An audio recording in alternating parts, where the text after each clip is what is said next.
ላይሶን ክሪያላይሶን ስብሐት ለእግዚአብሔር ለዛብ ጸሐንስ ከዛት ሰዓት ከበንስማ ቃል ወንጌሉ ዘይኮንን ለበረከት ወለንሳ ህይወት ለንሳ ህይወት እንበረከት ኮነና ቃሉን ስማ ነሳ አዚዝ ቆመና ቅዱስ እግዚአብሔር አምላክና ክብርን ምስጋናን አምልኮው ውዳሴን ማይ ሆኖ በአማላጅነታ ብረዴታ አቂባ ነሳ አዚዝ ክንበጽሕ ዘረደትና እመቤታችን ቅድስት ድንግል ማርያም ናውን ክብርን ምስጋናን ይሁንና ሐዋርያን ቅዱሳን መላእክት ነቢያት ሐዋርያት ጻድቃን ሰማዕት እግዚአብሔር ብዘኽበሮም መጠን ክብርን ምስጋናን ይጽሐዮም በለደዌው ህማም በለጻይር ወድካም ያብጻሐና ዓመት ከመዮም በሰላም እግዚአብሔር بزي دوي بزي حمام بزي تعري بزي دخام እግዚአብሔር አምላክና ንሰሙነ ሕማማት አሳጊሩ ከምዚና ዓመታ በሰላም ያቆረና ነትን መሃራው ትምህርት ድማ ነው እግዚአብሔር አምላክ መንፈስ ቅዱስ ይግለጸልና አቡነ ዘበሰማያት አሜን አቡነ ዘበሰማያት ቀደስ ስምከ ትምጻእ መንግሥትከ ወይኩን ፈቃድከ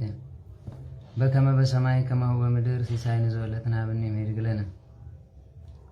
አበሳነ ወጀጋይነ ከመነን ይርግለዛ በሰለነ ይታባን እግዚኦ ተመልሱት አላ አድነን ወባልሃነን ኩሉ ኩይስ መዚያከ ይት መንግስት ኃይል ወስብሐት ለዓለም ወለዓለም አሜን። በሰላም ቅዱስ ገብርኤል መልአክ ወግዝት የማርያም ሰላም ለች ድንግል በልናቸው ድንግል በስጋች እግዚአብሔር ጸሎት ሰላም ለች ብሩክት አንቲ የማንስት ወብሩክ ፍረከርስክ ተፈስስት ማርያም ለተጸጋ እግዚአብሔር ምስለች ሰዓሊ ወጸልይ ምህረት እንቲያነ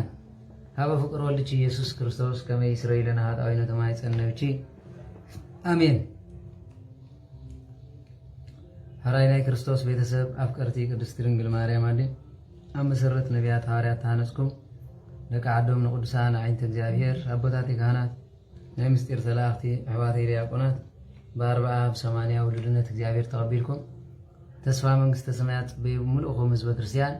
ምስፈተወና ብዘፍቀረና ስጋብ ቀራንዮ መስቀል ኖ ፍቅሩ ምግላጽ ናይ ዘላለም ህይወት መሃብ ንኃጢአትና ሰቂሉ ህይወት ዝሃበና ብስምት ልዑልን ህያውን ዝኾነ እግዚአብሔር አምላኽና በጽም ሰላም እግዚአብሔር ምስኩላትኩም ይኹን كما يوعدكم كما يمسكم كما يحذركم ببزلكم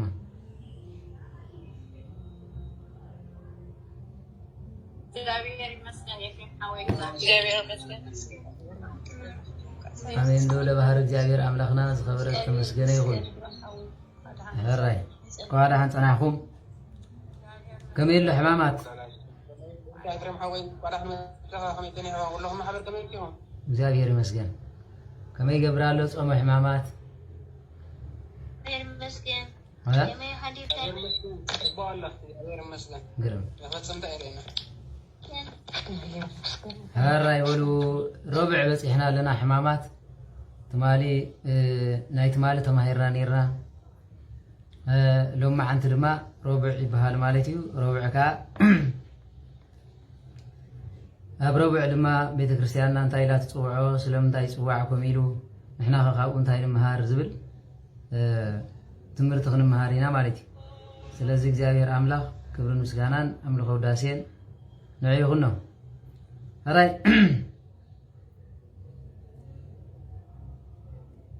ስለዚህ ሎም አንቲ ምኽራ አይሁድ ተባይሊ ጽዋዕ በዚያዳ ማለቲ ምኽራ አይሁድ ተባይሊ ጽዋዕ አለ ተረቡዕ ምኽራ አይሁድ ይዝባል ነቢያት ረብዕን ዓርብን ይጾሙ ደነይሮም ተባብ ዘለኹ ነቢያት ዓርብ ረብዕ ይጾሙ ደነይሮም አይጾሙ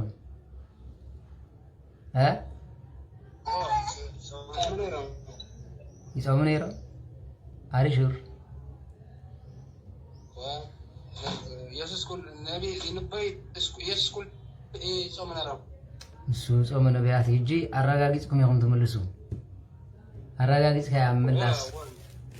ربعن عاربن سي ጾሙ ደነይሮም ከመይ ጌርኩም ፈሊጥኩም ስለምታይ ጾሙ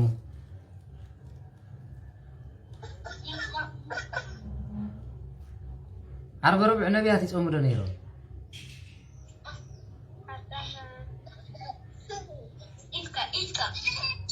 እዛ አዳም ትፈልጥዎ ኢኹም አዳም ይጾሙ ደነይሩ ረብዕን ዓርብን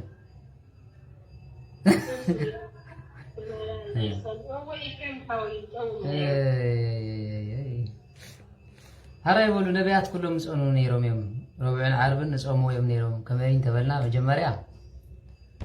ربع ملائكة زور قولي عرب دما አዳም ካብ ገነት ተሰጎልዩ ስለዚ ይጾሙ ነይሮም ካከለ ኮማ አይመስልኩም ቤተ ክርስቲያንና ብዙ መጽሐፍት ስለጠፈ كما يمسلنا ني سلازي ربعن عربن هجخ كريستيان يصوم ودو قلم يصوم نير هجي يصوم نيرو هجي خنتاي تغبرلو ابلوي زنبره اب حدش كيدان دما دنفعي قادا مسيو نسخه انتاي زبل ربع مكر ايهود تبايلو يفلط حماق مخرز مخرلو مخنيات اغاننت بودقاتهم مسا ايهود زوعالو لي مالتي سلازي بعلته ربع تماخيرهم نغيتا قطحزلو زوديو حاده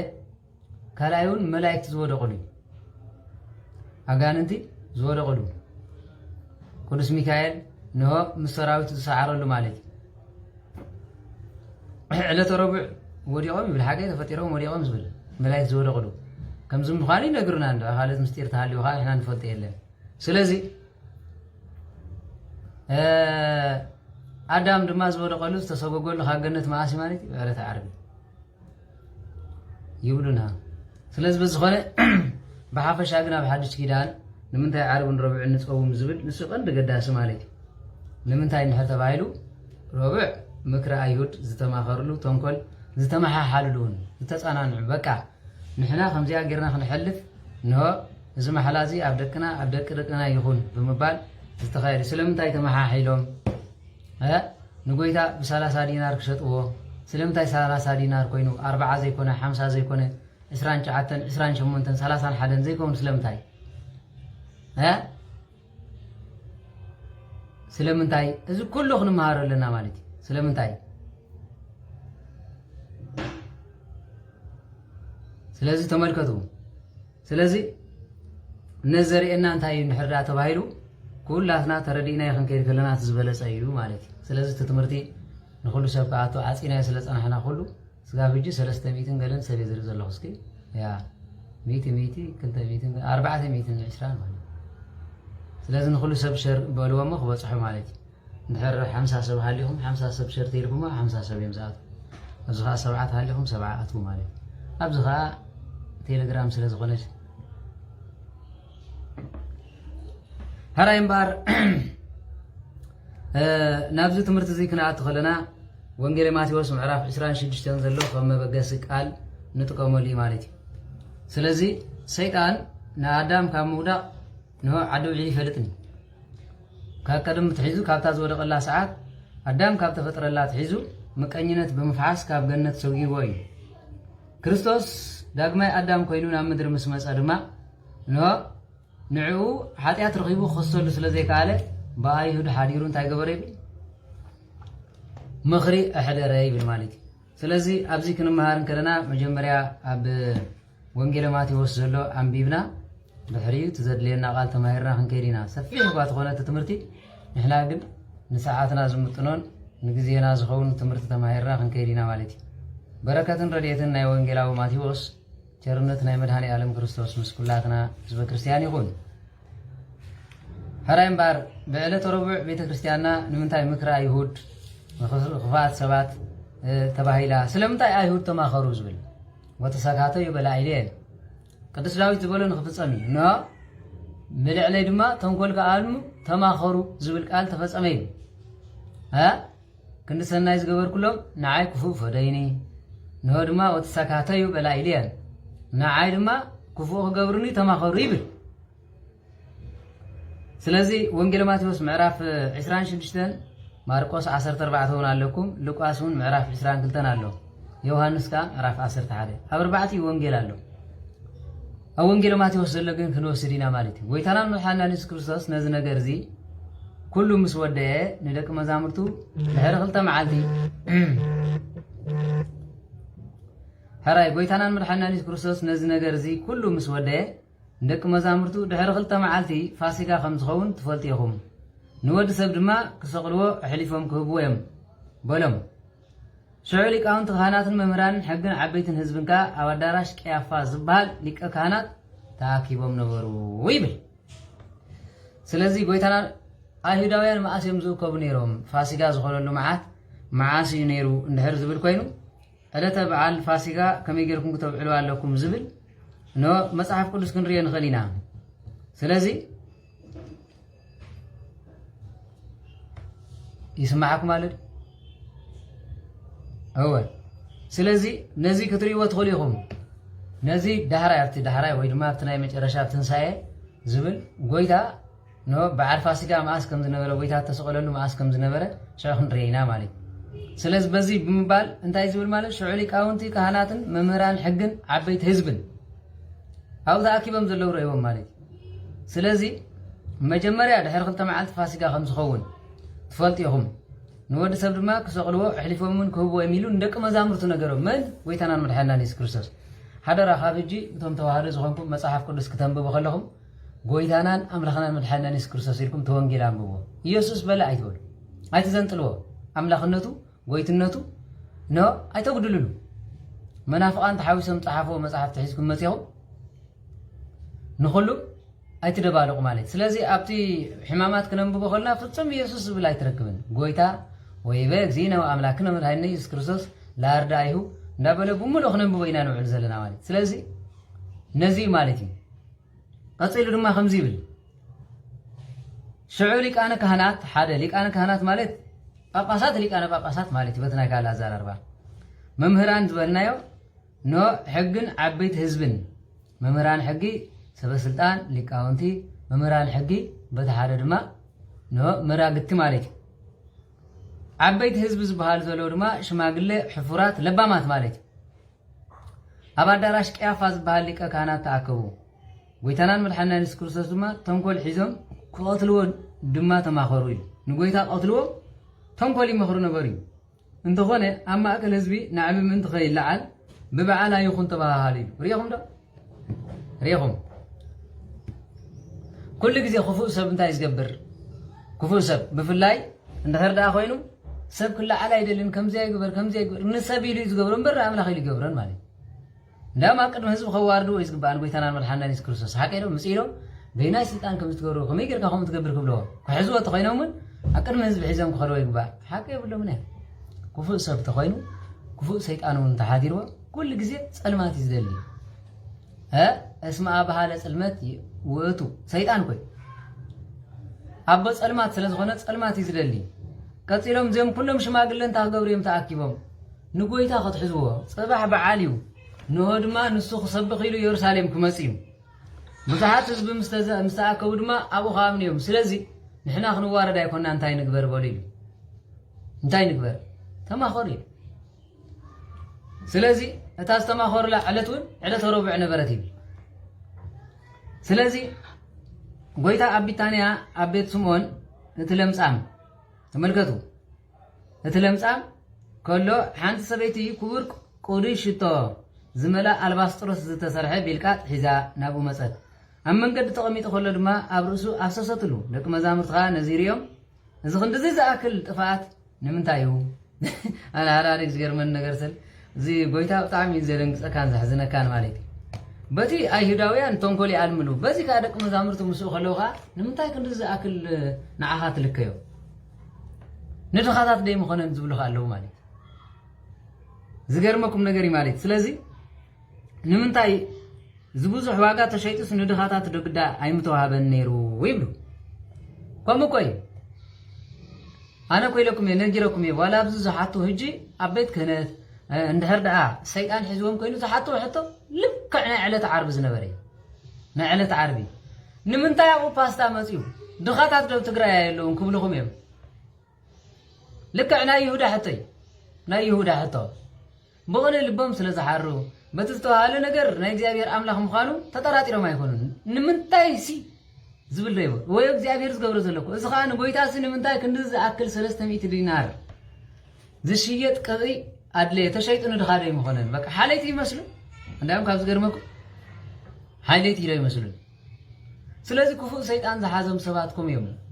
ሪኢኹም ተኾንኩም ናይ ዕለት ካብ ሶኒ ጀሚርካ ሶሉስ ረብዕ በጽሕና ለና ሕቶና ይህዳን ተሪሃም سير مكانينة تحاوسي كنز تحاوسي داوم سب كيرينا سب كي سمعنا أفضل لكو بحاكي نخرستو سبيخان إግዚአብሔር أملاخ نو نهزب أقربيهم كبير زخير سباخو كويلن لومي ها ننبسيت عمل نتراي مالي سلز بس سلز خونه هزب دما زبلو طفو هر ጊዜ ጽቡቅ ሰማዕ هر ጊዜ ታይታዚ አመጨረሻ እንታይ ክብል ይጅምር ተህዝቢ በቃ ዘድሌን ሰሚዕ ዘድሌን ገድፈው ወይልከ زيركا زيدل زارت خينو سخام كم تلوم دور دو نغري ስለዚህ ተሸይጥሮን እንድኻታት ግዳ ኣይምተዋሃበን ነይሩ እናበለ ተቆጥዑ እንዳውም ተቆጥዑ ይዝብል መን ዝቆጣዕ ዘሎ ሰይጣን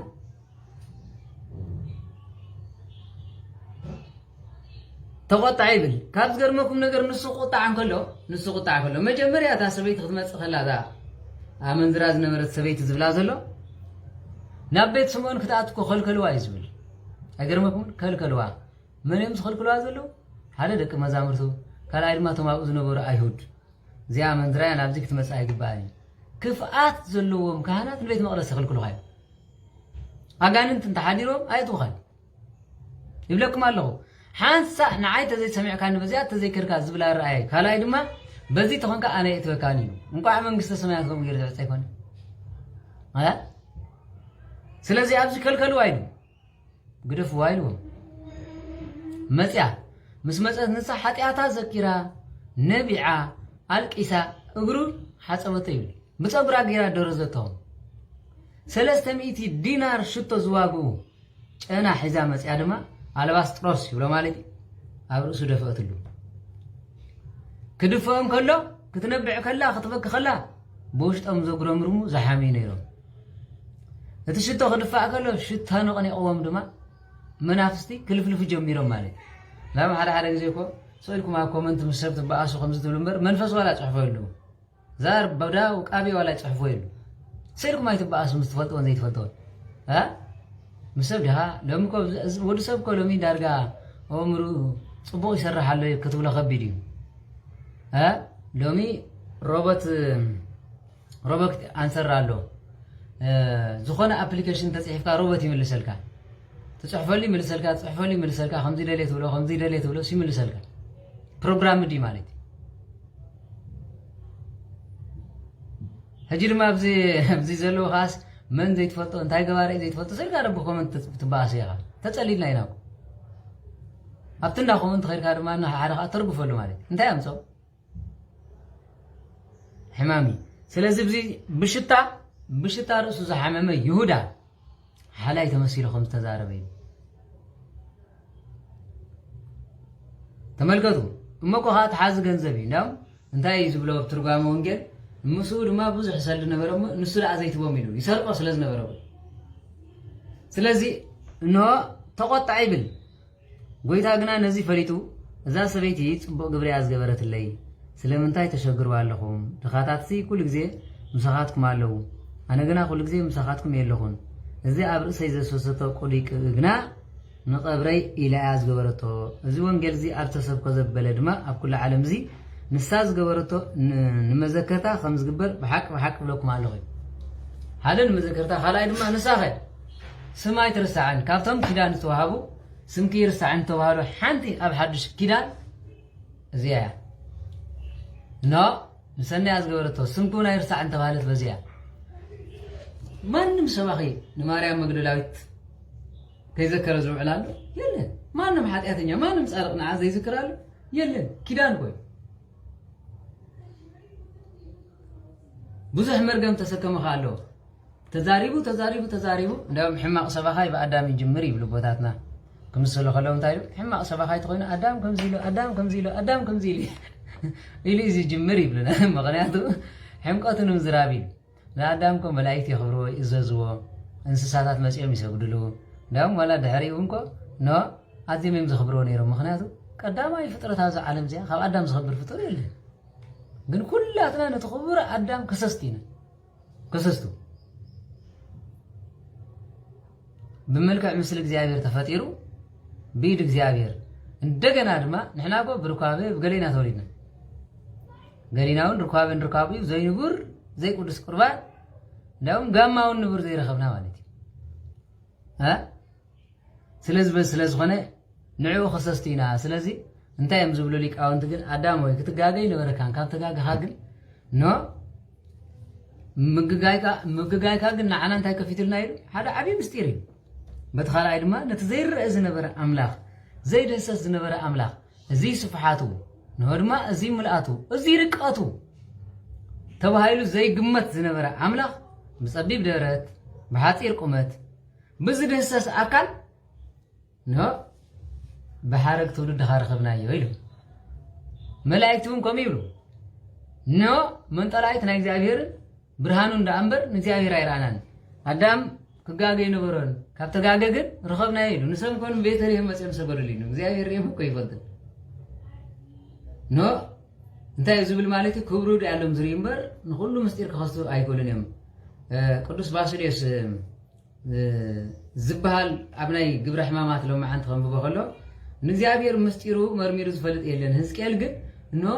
እዚ ዝመስል ክብሩ ንምግላጽ መላእክት ከምዚ ይብሉ ነበሩ ክብሩ ዳልካ ትገልጾ ትኽእል እምበር ንእግዚአብሔር መንነቱ ክትፈልጦ ይትኽእልን ኢኻ ስለዚ ንመለኮት ብዘይ ምፍላጦም ካብ ስጋ ፈልዮም ኖ ብዙሓት ዓላውያን ንስጥረሳውያን ዝኸዱ ዘለው በዚኦም እሞ ስጋ ምስ መለኮት ሓደ ኮይኑ ማለት መለኮት ተገሪፉ ማለት አይኮነን ተሰቂሉ ማለት አይኮነን እንታይ ዳ ስጋ ይተሰቅለ ናይ ባህር ስጋ ድማ ይርእ ነበረ ክንብል ከለና ኃጢአት አይገበረን ተመልከቱ ልብ በሉ ናይ ባህር ስጋ ይርእ ነይረ ክንብል ከሎ ናይ ባህር ስጋ እንታይ እዩ እንተበልና ጠማይ ሓማዊ መዋቲ ጸማይ ደኻሚ በአምላክነቱ ድማ ይርእ ነይሩ ሓደ ናይ ዘላለም ህይወቴ ናይ ዘላለም መስተ ናይ ዘላለም ብልዕ መንገድን ሓቅን ኣነ ብዘይ መንገድ የለን እንዳበለ ድማ አምላክነቱ ይርእ ነበረ እዩ ስለዚ ስጋ ምስ መለኮት ተዋሂዱ ክበሃል እንከሎ አካላዊ ወይ ድማ ናይ ተስብእቲ ባህሪ መለኮት ገንዘቡ ናይ መለኮት ባህሪ ነተስብእቲ ገንዘቡ ገይሩ ብተዋህደ ሓደ ኾነ እዩ ተዋህደ ክቕበር ከለኸ ተዋህድነቱ ተፈላለ ኣይተፈለየ ክግረፍ ከለኸ ክስቀል ከለኸ ክውለድ ከለኸ ክዓርግ ከለኸ ስጋ ምስ መለኮት ተዋሂዱ ከለኸ ስልጣን ናይ ጎይታ ወሪዳ ድያ ካብ ወንበርኸ ወሪዱ ኣይወረደን እዚ ረቂቕ እዩ ነዚ ክንበፅሖ ዘይንኽእል ስለዚ በዚ ስለ ዝኾነ መላእክት እንታይ ኢሎም ማለት ወአዳም ክትጋገይ ነበረካ ካብ ተጋገኻ ግን ነቲ ኪሩቤል መላእክቲ እሳት ናቱ ወንበር ክስከሙ ዘቃጽሎም አፈቅፉ ድንግል ማርያም ራና ኢሎም ቅዱስ ገብርኤል ተፈሳ ገብርኤል መልአክ ብርሃ ገጽ ወይ ድማ ፍስሐ ገጽ ይብሎ ሓቀዶ ገብርኤል መልአክ ፍስሐ ገጽ ደስ ይበልካ ይብል ከብስራ ከሎ ምልእተ ጸጋ ደስ ይበልኪ ካባኸ ዝውለድ ኢሉ ንኽሪኦውን ይጎጎ ነበር ላም ገርመካ ዝተሓጎሰ ሰብ ዘረባ ይጠፈ እዩ ሓቀዶ ዝተሓጎሰ ሰብ ዘረባ ይጠፈ እዩ ይጠፈ ስለምንታይ ንምሓጎስ መግለጽ ይብሉን ገብርኤልን ንእመቤታችን ቅድስት ድንግል ማርያም ከይዶ ከብስራ ከሎ ምልእተ ጸጋ ደስ ይበልኪ እግዚአብሔር ምሳኸ ይመኽሩል ከሎ ንሳብ መልጻ ከምዚ መሰለ ሰላምታ ንዓይ ከመይ ገይሩ ኾነለይ ኣብ መጨረሻውን ክሓታ ከለኮ ወዲ ክትወልዲ ክጠንሲ ይኽዳም ሓደ ግዜ ልብ በሉ ኣነ ክነግረኩም ዝደሊ መላእክቲ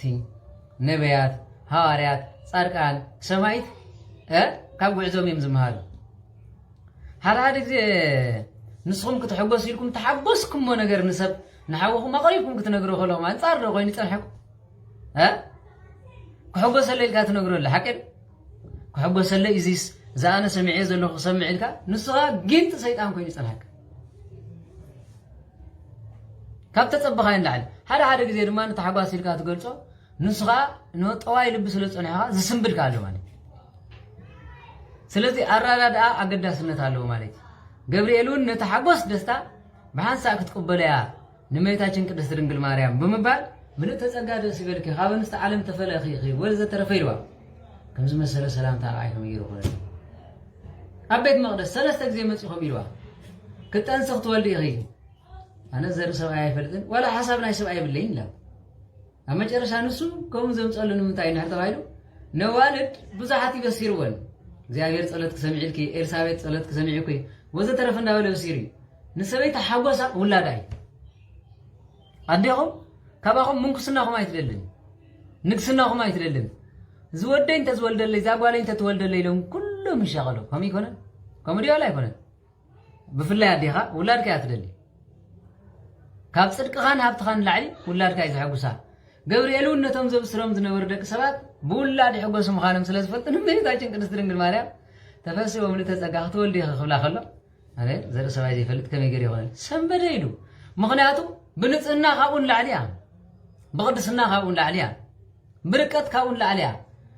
ጎይታ ከም ትወልድ ትፈልጥ እያ ማርያም ሰተኣምር ኩሉ ተዓቅቦ በውስተ ልባ ዝብል ቃል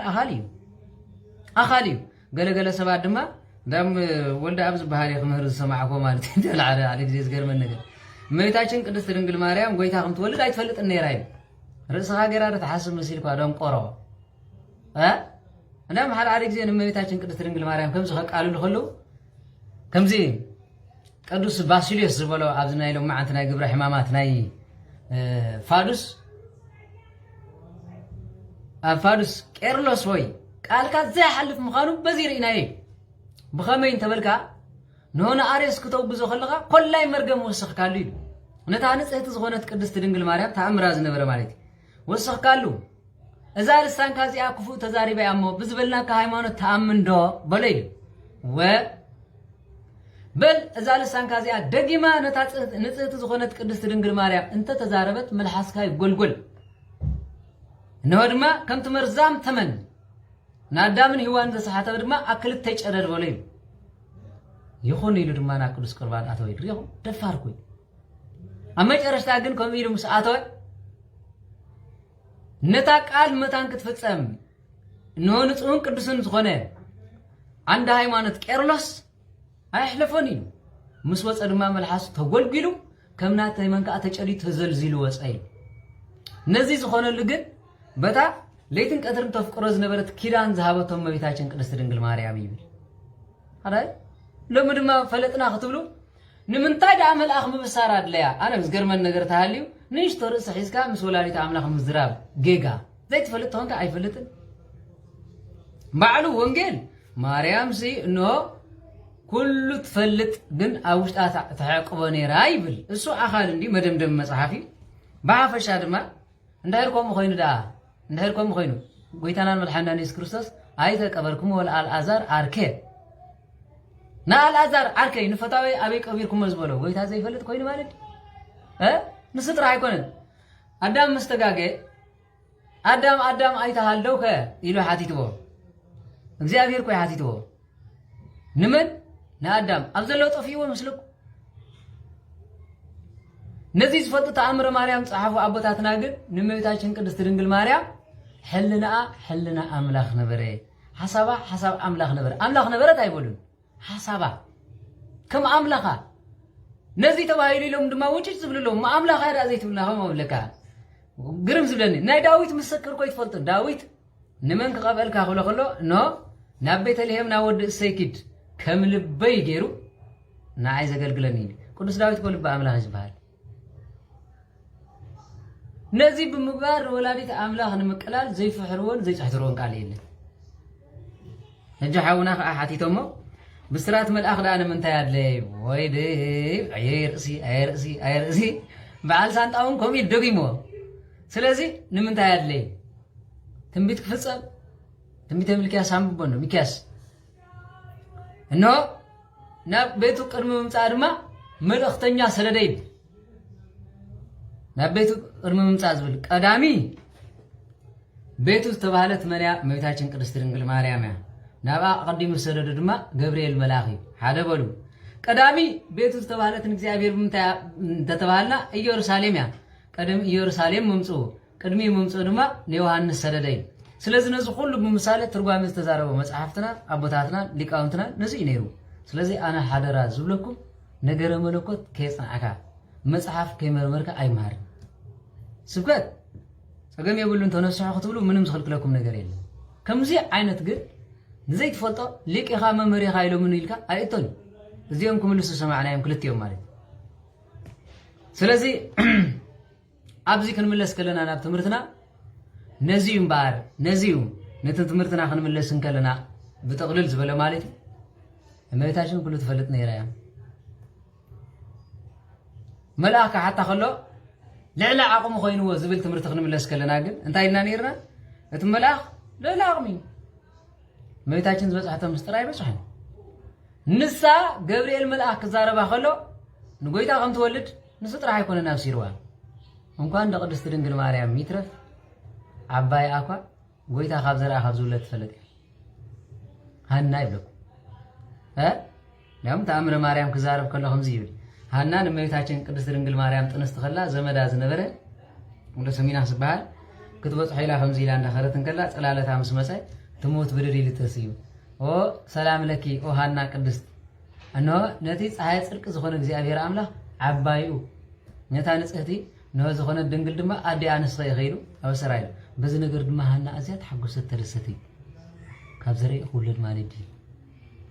نسي كنا نقول ما يتاجن كده سترنجل ماريام ملاك كم سوا خلوا بعد قدس فانيل انتهي لهم يمس يوم ما بعد قدس جبريل انتهي لهم هو من تسأل يسبلكي إجزابير مساقيو إنه أكلاو قال كتولدي خزبل قال أخالي نسو فانيل اسكم الجبا خلوا انتهي بلا ولا ريت أملاك ها بيت كريستيان ناقول سقيلا يكونن ولا ريت أملاك ماريام من بلسسا وركابي زاكرب كلكي نستي ذاك علي باب فتت امنو بركة عفوك مع ذاكر بي لنا داي بسي تركبو من دابي بستج فتتي إساياس زيبي نزيب سؤالهم درسوا ويدما صحافوا يمسلكم ليك أونت بوتاتنا بزيو سلازم بيتاچن ቅድስት ድንግል ማርያም كما خبلا نسو ጥራሕ አይኮነ ደግሞ سبحانه ملائكة سي أو كبدات سمعوني يراخل كلان حد حالك زي طعم يزيدنا قناو قدوس إفريم زبها اللي كنا بيت كريستيان سلم بيتاچن ቅድስት ድንግል ማርያም كزارهم كله كينو حكم تاريخ نابتي يودا ممكن كيد سلازغنا مالك انتاي زبل مالك او مريم يبلمو نميتاچن ادنيقو قلمله كل ጊዜ مسطير تገልጸله ስለዝነበረት አከብዱ ከخلو انتاي سمعك نيرو كبلا خلو اف سمايات سنتاي تسمع نير كيلوا انا كل ጊዜ አከብደይ ስብሃታት መላእክት ሰምዕ ስለዝነበርኩ نو رأسي أدنينا خمزي لي كسمع قربي له خمزي بالنور كده نزيز فلت نورا قدس ياري مريم عصنا نترسا منقل كرسا كما تسمع سبحاتهم لملايك بوسط كرسا من سمعكم خمزي مسألة أبي أنا قدس إفريم دما صحيح مسودة دريس مسودة كم حير فقر ولادي أملاك كم حير فقر ولادي أملاك سبيت قلعة تتعوض ريوا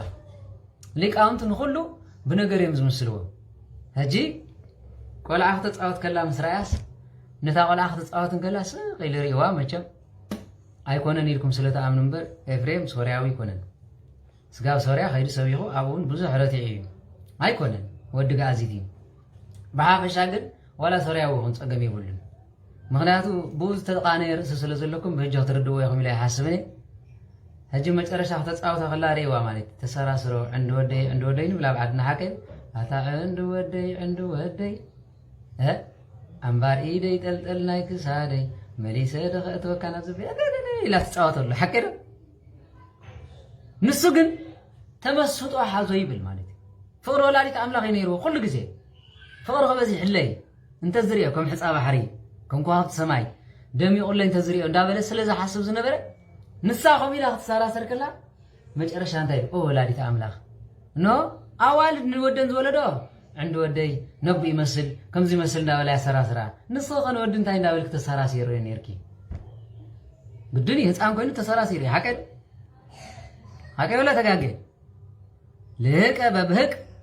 وفتسم كل سرعاته هتسانات زنبله هاتيات بايتي تايزبل حكي له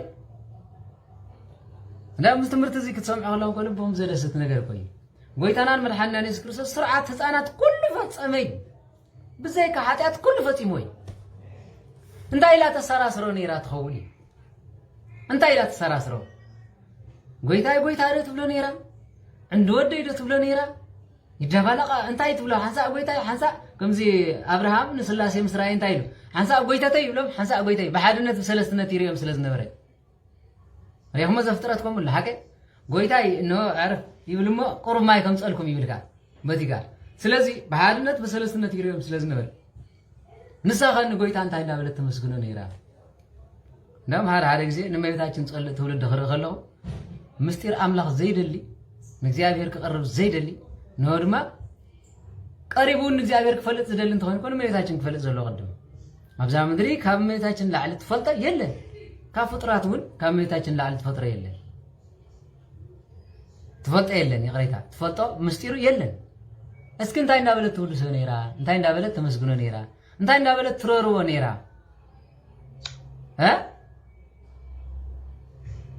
እንታይ እንዳበለት ይገርም ነዚ ቃል እዚ ቅዱስ ኤፍሬም ክዛረበ ከሎ ብሕልና ትምርምሮ ከለካ ሓቆ ኮይኑ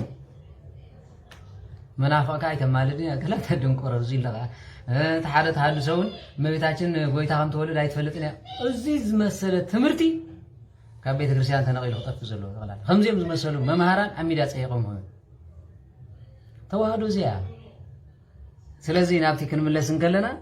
እዚ ኸኣ ተመልከቱ ሓላይ ዝመስል አቤት መቅደስ ሙሱ እንዳተቀመጠ እዚ ዘአክሊል ተቆጣ ይብል ወንታ ቆጣዓካ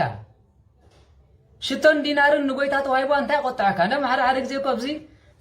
نعبات الأخني إفريم حوي بلا نيرنسي كل سب حريم وأنت هم تحرقوا أنا قرمت ولا النجر مالي دهرج تا خم خيت قرفوا محبر أبص خدكما كل أخوكم يعني بزن كل أخوكم قد يله نعات الأخن ترى يقول لك قبر لي نسوم كأخ حركهم بقى أنت يوم تقول مسجد بخباسو أما لا تجرم ما خمس جرم وين ما تيجي تارسهم أهيدا وينكم يمنيرهم رايوان نفس خمس جروا لهم أكامي من هزبي يباسوا ميرهم كوميو كهن على أسنات نحرة أسيروا تزاريبك حسن معتهم سلازم نتقندي كنملس نقلنا حرق زي حقوق سلكم لكم تزاربوا سبعة صاركم كتسيب سلام انتاي نو حلنا ومرميركم سلازم يتفلتوا بس سلاز غنا كوي مسحاب انتاي جبنا سلكم وانا كما ركب طبيبان كما أروي يكون إلنا نمبر طبيبني هذا تكون زبلنا كون زيو نسب انتاي كاتزاربوا كردوكم يكبر جبريلون بتحقواس مسين ما يتاجن كبسرا خلو رقيقات أنا عطوا تقدسنا جبريل كم أنت بالكان نصبح تولد خمس خلو كويات بالزلا مبركم تولد في واحد هنا نسوت راح كوي هنا يوسفونكو خطنا قرأت خلني رايح حلا ويايو أنا كو قويتا خمزي لنت أنيسة مبلت ويدما كمزي ليت أنيسة زلهم مبلته كمنت أنيس كغلا خلو أنا فطيب لين من أخ كتنسي خلنت أنيسة كم يجري خوني الوا نجزي أبير كاير كحتته مل سداي كونتن سلازي كم يجرو معارك أبكم زي خون كيلو نجزي أبير حتته بلو كم يجرو نعنا زي توها بنعو كيلو نعمل حتته بلو ما تبغى مل سيناي ما يتاجن كم أنت لو مخون كم يوم تملس لهم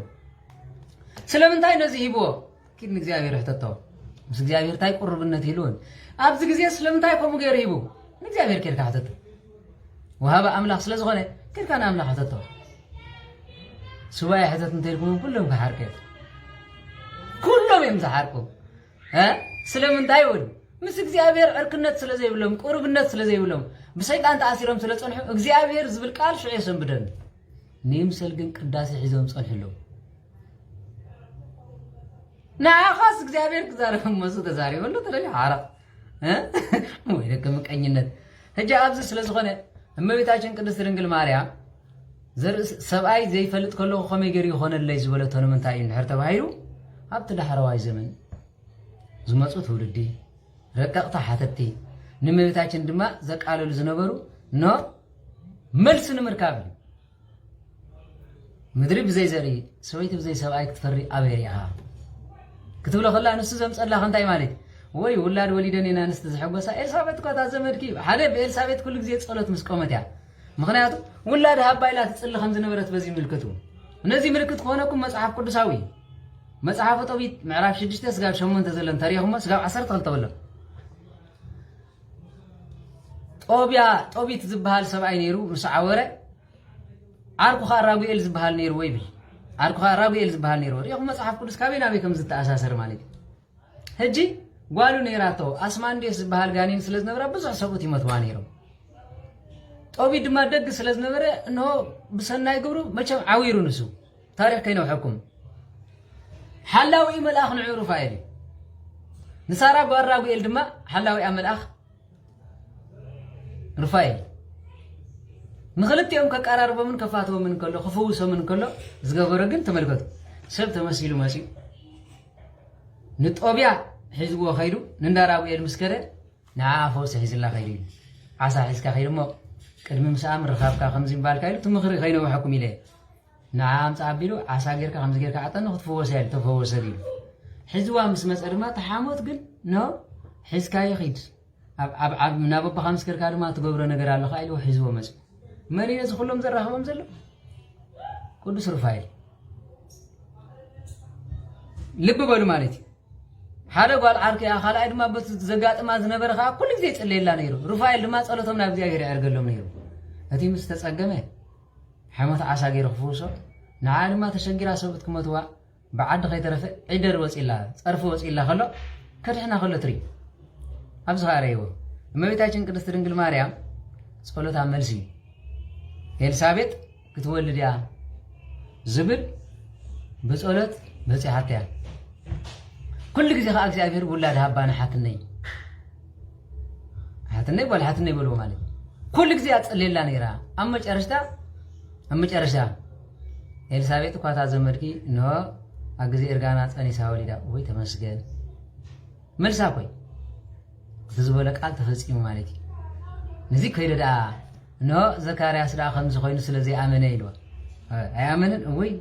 እግዚአብሔር ይመሐረኽ ትብልካ ኸይዳና ማለት ነዚ ኮይኑ ንስኸ ዘይ አመንካ አፍከ ክትልጎም ይኽልዋዲ ይውላን ክብላውና ይክእልን ንሳ ግን ነዚ ዝመስሉ ዝሓቱ ጠንቃማ ትውልድን ተመጽኸ እንታይ ይመስለክ አመጨረሻ ነዚ ምስበለ አራይ ኤልሳቤጥ አብ ጊዜ እርጋና ከምዚ ገራ አንተ ወለደት ዘካርያስ ሰው ያለው አነ ሰው አይብልኝ ላት እንታይ ማለት ገብርኤል ነው ነቶም ዝመጹሲ ከም ዝብልለው እንታይ ክትብል ሳራስ በርጋና ወሊዳ እንዲያ መጽሐፍ ፈልጥያ መርሚራ አመጨረሻ ስቀይሉ ማለት ናቦ መሩ ተመሊሱ ስለዚህ ሓደ ጊዜ ተሐጉስኩም ተዛረቦ ነገር ለዕሊያኩም ኮይኑ ክጸንሕ ስለዝኽእል ተሰብ እንታይ ግበር ማለት ርግእ በሉ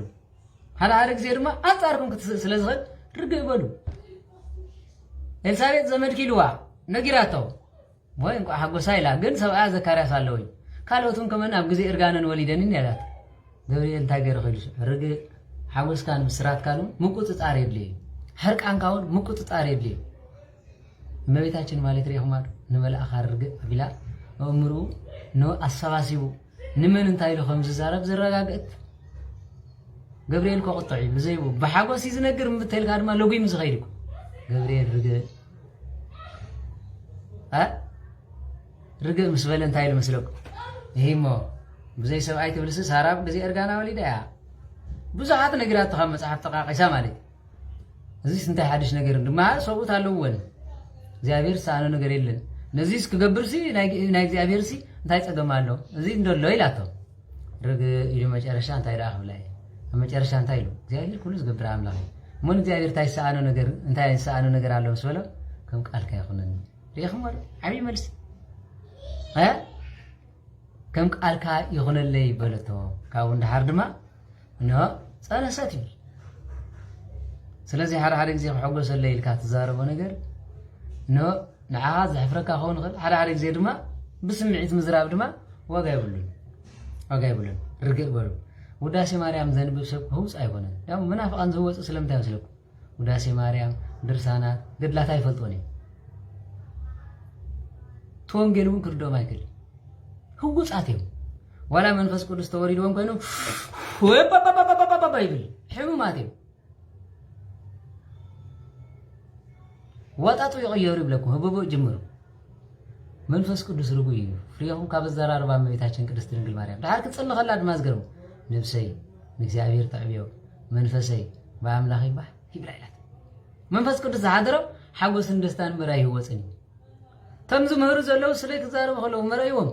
ይንድሩ ከምዚ ብል ገሊኦም ድማ ጸሎሎ መስል ገጾም ስለምንታይ ሓቂ ስለዘይሓዙ ወላ ሓሪቀ ዛረበሉ ምክንያት አለ የለን እንታይ ዘሕርቃለን ዝኽብረካ እግዚአብሔር ዝሸመካ እግዚአብሔር ጸጋ ዝህብ አምላኽ ሰብ ኢሉ አይሉ ዝቕንሰልካ ነገር አለ የለን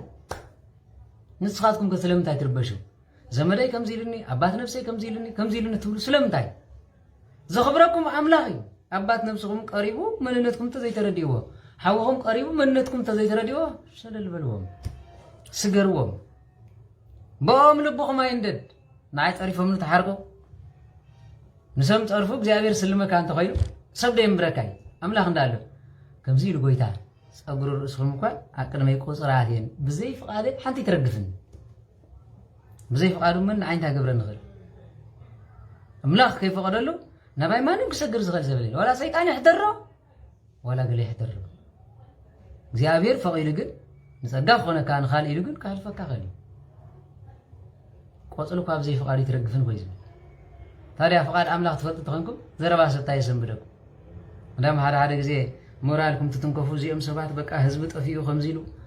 ነጥፋት ተፀውዐን ጥፋት እዩ ኣይትበሉ ንፅድቂ ተፀውዐሃ ፅድቂ ይሰምዓሉ እንታይ ደልዮም ናብ ትምህርትና ክንምለስ በዚ ድማ ይሁዳ ከዓ መን ክሕጎሰሉ ኢሉ ይዛረብ ዘሎ መስለት ኣብዚ ለው ኣይሁዳውያን ኣብዚ ለው ደቂ መዛሙርቱ ስምዖን ኣሎ ብዚ እዛ ምስኪን ዝገበረቶ ንሓጢኣታ መራገፊ ንብዓታ ርኢ ኮይኑ ብዕን ይሁዳ ጥራይ ንሱ ይኮነን ኣብኡ ዝነበረ ስምዖን እውን ኣይነብዐን እኮ ንኽንኽ ኸይላ ክትበክ ከላስ ምንም ድንብርፅ ኣይበለም ከምኡ ሰባት ከሉ ልቦም እምኒ ዝኣተዎ እግዚአብሔር ካብ ዝሰውረና ማለት ንኽንኽ ኸይላ በኸያ ጌታ የቕረበለለይ ኣነ ሓጢኣተኛ እየ እግርኻ ክትንክፍ ዝግበአኒ ይኮነን ንብዓታ እግሩ ሓፂብዎ ማለት ኮኑ ዝተዘረባ ኣይኮነን ወይ ጥብጥብ ኣይኮነት ነብ ንብዓታ ገይራ ኣርሓሰቶ እኮ እዩ ዝብል ክንደይ ከትነብዕ ራይድ ንብዓታ ኣእዳዋ መልእ እሞ ንሰማይ ነፀገቶ ይብል ካብ ወዳት ድማ ንብዓቲ ዝነበሩ ዳዊት ጴጥሮስ ኤርምያስ እንደገና ድማ ኢሳያስ እዚኦም በዓል ኤልያስ በኸይት እዮም ነይሮም ንእግዚአብሔር ዝፍጽምዎ ፍጻሜ ድማ ኣዝዮም ተረድቲዮም ነይሮም ሎሚ ግን ኣብ ቤት መቕደስ ዝገበል ገለበል ተለሚድካ ኢኻ ትኸይድ ማለት የለን ንብዓት ልብና ሸፊት እዩ ኣብ መጨረሻ ሪኢኹም ኣለኹም እዛ ሓጢኣተኛ ዝነበረት ሰበይቲ ንኽንኽ ኺላ ብዕለት ረቡዕ እዩ ኣብ እንዳ ለምጻም ስምዖን መፅያ ከምዚ ክትብል ከላ ንብዓት ናታ ንመን የቆጥዖ ነይሩ ምጽዋት ናታ ንመን የቆጥዖ ነይሩ ድንን ኢላ እግሪ ጎይታ ምውዳቓ ንመን የቆጥዖ ነይሩ ዳማ ብዘለዉ ተጠቂሶም ዘለዉ ሰባት ልቢ በሉ ተሓደ ዝኹሉ ተሸይጡ ስንድኻታት ዘይምኾነን ሰብ እንታይ ንበለ ሓቆ ክብለሉ ሰብ ሓቆ ክብለሉ ኮይ ጎይታ ድማ እዛ ሰብ እዚኣ ዝገበረቶ ንመዘከርታ ይግርፏል ኣይትኽሰስዋ ንመዘከርታ እያ ዝገበረቶ ኣነ ምሳኹም ኣይነብርነ በጅብ ስጋ ትሪእኒ ኣለኹም ኣይነብርን ብስጋ ይነብርነ ብዚ ወዲ 33 ዓመት ክኸይደ ንሳ ግን ንመዘከርታ እያ ዝገበረቶ ንሳ እውን ክትዝከር እያ ዘኪርና እያ መን ኣለኸ ይዘከራ ዝሓልፍ ስለ ድኻታት ተሓስቢ ኢኹም ድኻታት ምሳኹም ኣለዉ ኣትገጥ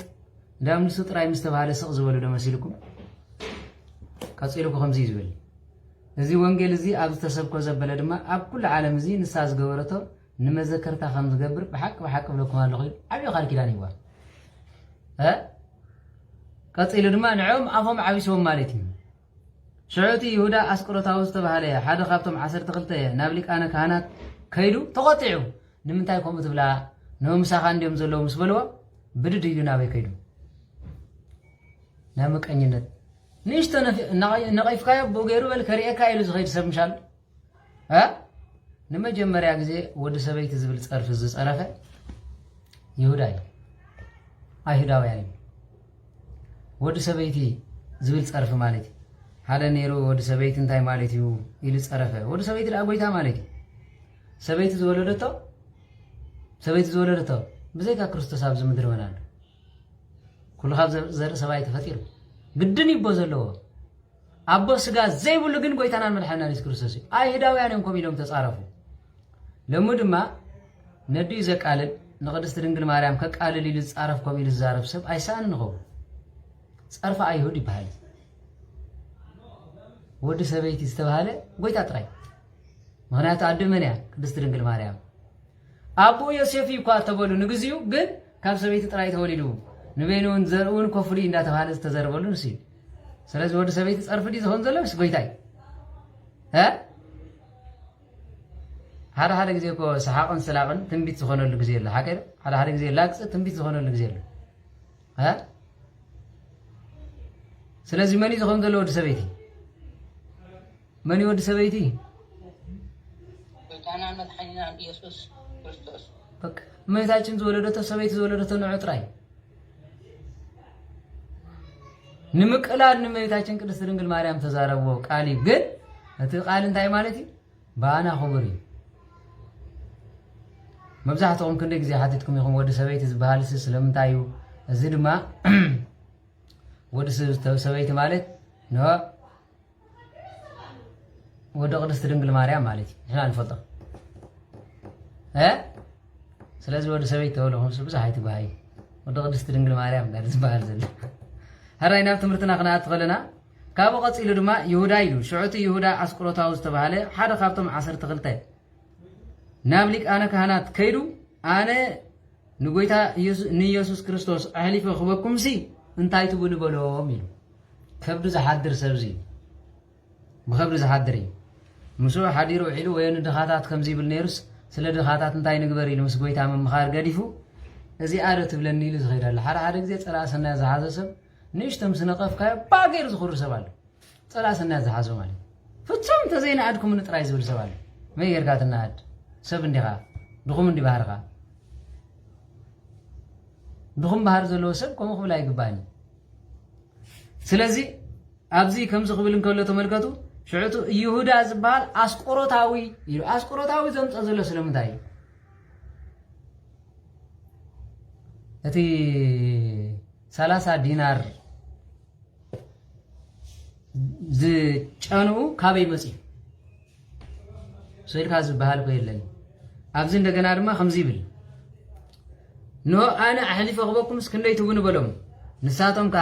30 ቅርሺ ብሩር ንበካ በለው ከምኡ ሒዙ ኣሕሊፉ ክቦ ሙቹእ ግዜ ድማ ይደል ነበረ ስለዚ ሕራይሉ ወዲኡ ኣበይ ጥዕም ከመይ ገርጋ ይጥዕሚሉ ሙቹእ ግዜ ይደል ነበረ ሙቹእ ግዜ ክገብር ከሎ ድማ መኸርትሎ ብበዓል ከይትገብሮ ኣብ ሰብ ዘለዎ ከይኸውን ኣብ ጽምዋ እንዳበለ መኽረም ሰይደዚ ሰይጣን ዝሓደረ ሰብ ኩሉ ግዜ ምጽንታዊ ዝፈቱ ንዓኻ ክጥፍእ እንተኮይኑ ሙቹእ ግዜ ካብ ኣፍካ ንእሽቶ ቃል ካብ ገለመለ ንሰብ ኮ ይኽብትን ማለት ከምኡ ይኽፈ ሰብ እዚ ትሪኦ ዘለኹም ከዓ 30 ዲናር ጎይታ ጥራይ ተቐቢሉ እንተይልኩም ንኻስ ይኩንን ሓደ ግዜ ከዓ እንታይ ኣሎ መስለኩም ሰብኣይን ሰበይትን ካብ ሓደ ይበቕሉ ዝበሃል ኣለሞ ብዙሕ ነገር ትሪእሉ ኣሎ ብዙሕ ከዓ እንታይ ዝበሃል ትገብረሉ ኣሎ ማለት እዩ ተመልከቱ ኣብዚ ድማ ጎይታናን መድሓኒናን ኢየሱስ ክርስቶስ 30 ዲናር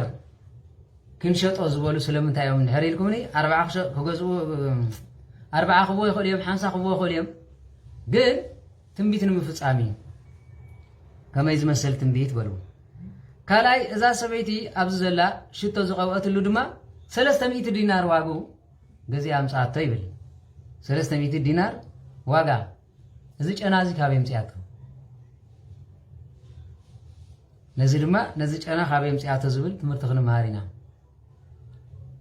ቅድሚኡ ግን እቲ 30 ዲናር ዝብል ስለ ዝቕድም ትንቢት ማለት እዩ 30 ዲናር ይብል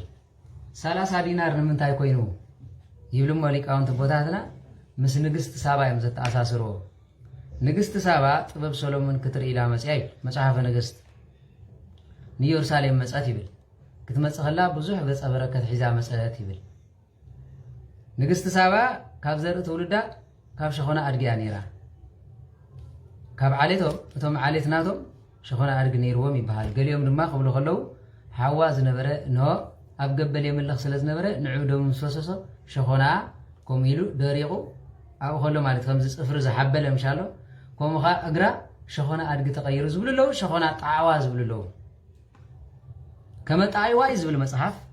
ከም ናይ ጣዕዋ ነበረ ንግስቲ ሳባ ክትመጽእ እንከላ ዓለም ዝድነቑላ ብንግስናኣ ብመኽራ ከም ዝነበረት ይዝረብ መጽሓፍ ንዓ ዝደልዩ ካብ ህንዲ ካብ ብዙሓት ድማ ብብዙሕ ወርቅን ብሩርን ንመርዓ ሓትዋ ከለዉ ንሳ ግን ከም ቁፅሪ ተሓስቦምን ነይራ ኣዝያ ለባም ኣዝያ ቅድስቲ እያ ነይራ ናብ ሰሎሞን ግን እንሆ ፍርዱን ተዋህቦ ጸጋን ዝገብሮ ዝነበረን ተደኒቓ ናብ ሰሎሞን መጸት ኢሉ በቲ ሓደ ዝመጸት ብዙሕ ይፍውስ ስለ ዝነበረ ኣነ እውን እግረይ ክፍወስ ይኸውን ኢላ በቲ ካልኣይ ድማ ጥበቡ ክትርኢ መጽሓፍ ብልክዕ ወንጌል ማቴዎስ ምዕራፍ 12 ከምዚ ኢሉ ጎይታ ኖ ሳባ ካብ ርሕቕ ምብራቕ ጥበብ ሰሎሞን ክትርኢ መጸት ካብኡ ዝዓቢ ግን ኣብዚ ለይሉ ሓቂል ኣብዚ ለይሉ ዳም ንግስቲ ሳባ ዓብዪ ቃል ኪዳን ካብ ዝተዋሃቦም ኣብ ብሉይ ኪዳን ነይሮም ኣብ ሓድሽ ኪዳን ተፀዊዖም ስጋ ምጽኣት ዓለም ዝተዋሃቦም ሓንቲ እያ ኪዳን ይሓልፍ ዶ ገለዶ ዝብሉ ተሃድሶ ሰበኽቲ ኣለዉ እንታይ ኢሉ ማለት እዩ ብሓቂ ብለኩም ኣለኹ ነዚ ትውልዲ ንግስቲ ሳባ ከም ትፈርዶ ይብል ንፍርዲ ከይተረፈ ጸጋ ተባሂባ ገለገለ ድማ ደቂ ኣንስትዮ ጸጋ የብለንን ሃዋርያት ጥራዩ نو عصرت خلطة ومبر كوينهم تفردي يمينه نقصت سبعة استوهايلاني أنا على جزء نزلنا ديتات كم يجركم يوم تقاللون وصحاب ديهم تيتفلطوا يمكم من دعي أقدس الناس سواء يسوي تنزبها ليلن أبو قال قولوا تيمبر أقدس الناس أنا بتبعي توار بان استبكر مجزيابير سب مسمتكم بالآخر سلازي بحق نزت ولد زي نقصت سبعة تفردي أخول كلون هاري أدمان نزت ولد زي عصرت خلطة ومبر يلي فلالي ومدي أي فلالي من سلازي بعال تعباي سقايا مالتي دهريو كتمصن كلا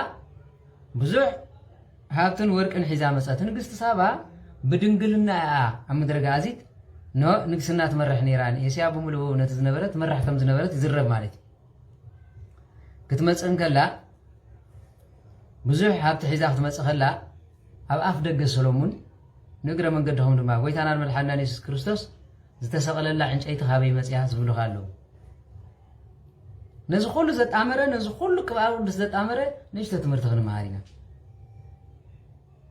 سولومون أبزبنت أبو زبلو اسكندر أبزبنت أبو زبلو زي جتري وزلهم ترانس جندر صوتها مكيار ويدما مدقال زبالة الحكر هايبريدايزين زبال مدقال انسساتات نابنت نبرن أمسان كولدي هوليم تيجرون زبال هكذا فرسن أدقم كولدي هوليم انتهي زبال بغلي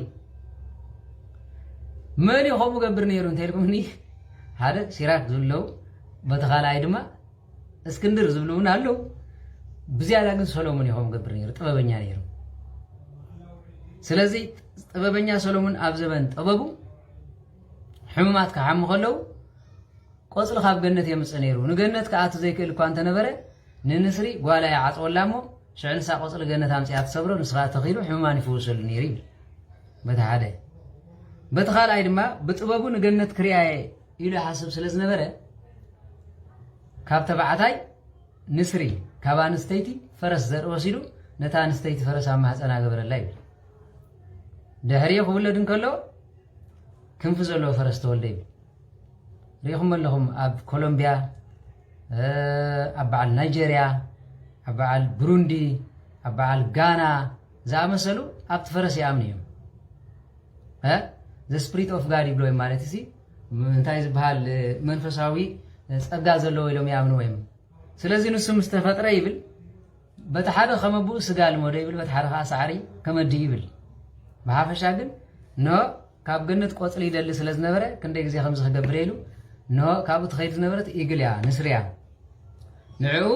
ዘንግ ገይሩ ሰሪሑ ስጋ ይብልዕ ስለዝነበረ አጥመዮ ኢሉ ምሰጥመየ ግን ዘንጊ ተሰቂልዎ እንዲ ዘሎ ኣብ ልዕሊኡ تازنق قدمي انت غير كالو خمزه تغير كالو نعا خبل علي صير صغير حكي خمز غير كان حرت غوي هالي خاص اي تركباني خان زيا نعو خمز غبره دمو خمز اندا غبره جنت بين خمز لا اسبلت ممراق خمزيا غير خير كلو ممراق جنت بصحي ممراق جنت بصحي دهريو اب قصل جنت خمز غير مساسرو سراف ملائكه انسخا بطبب كارو نجنت كتر مسي خايدو سيفو مسملحه جينا مستقصل حزوز نبره تسولعنا مدر ورده حزواز نبره زنگي دربيا مسدمانا ورده يولنا بوتاتنا دحريو اتا غرب بزح تمرت تغبر سلاز نبرت تتخيلا تنبر نيرا سولومون بيت مقدس كسرحن كلو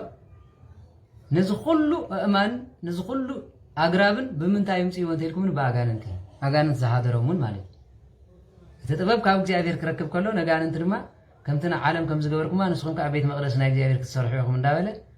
يمصنيرو كيلو غراب قرص خبلهم كله زيات صبت غرب سلاز نبرت ططيعه سلاز نبرت مالك ቆርጻ አንተ ለለ አቃጸለተም መዚያ ከም ቆርጻ አይነኸልን ተቃጸለና ይሉ በዓል ኸይዱም ሰራዊት ቆሪጾ አምጻ ይብል ህጅ ታገረብ ቆሚላ ኸላ ብዙ ሕመም ትፈውስ ነበረት ይሉ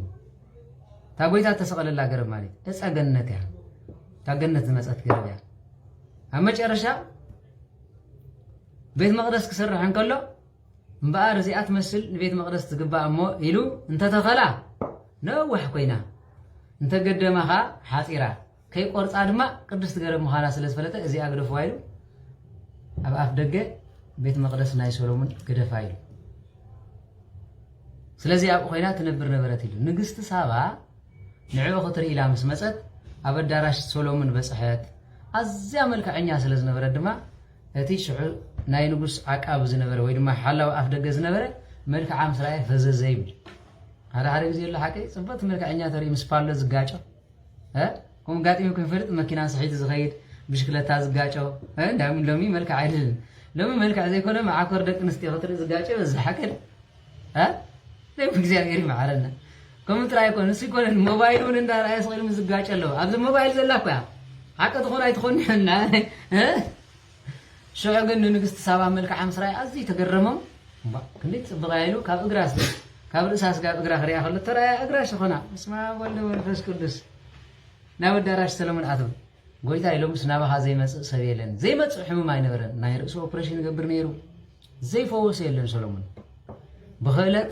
ስጋብ ኦፕሬሽን ዝገብር ዝነበረ ብመንፈሳውነት ነጋንን ተዘርሐ ብሕክምና ድማ ዘይሓክሙ ሕክምና ይነበረ ጎይታ ኢልዎ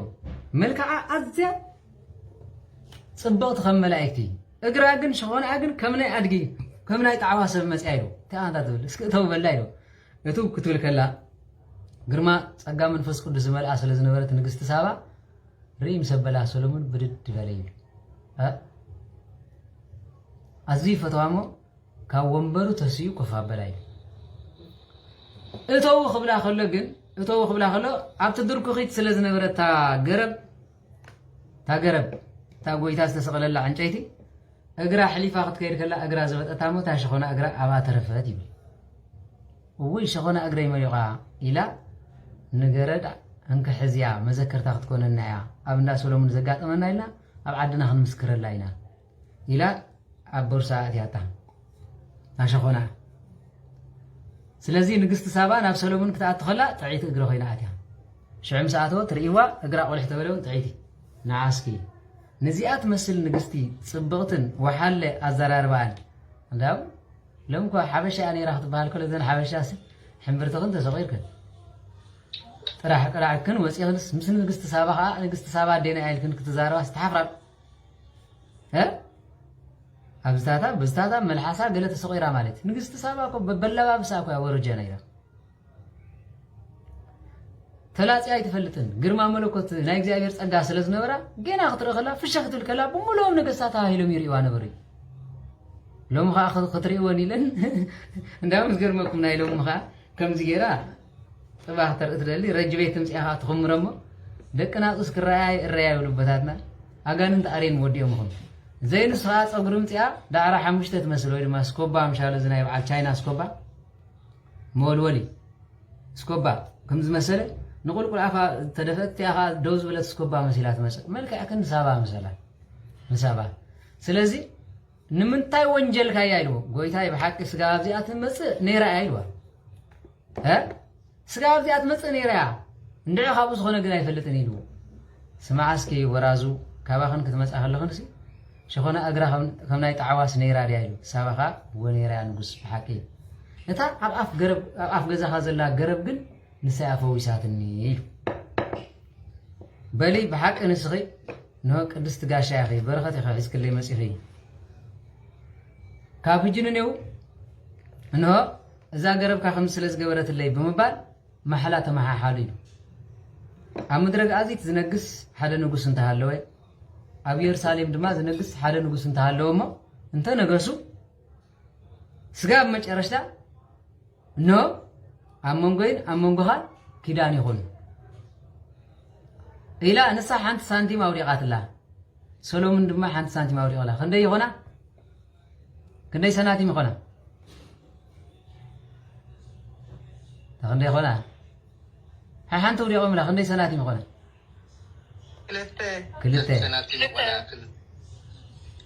ክልተ ካብ ዘመነ ሰሎሞን ስጋብ ጎይታናን መድሓኒናን ኢየሱስ ክርስቶስ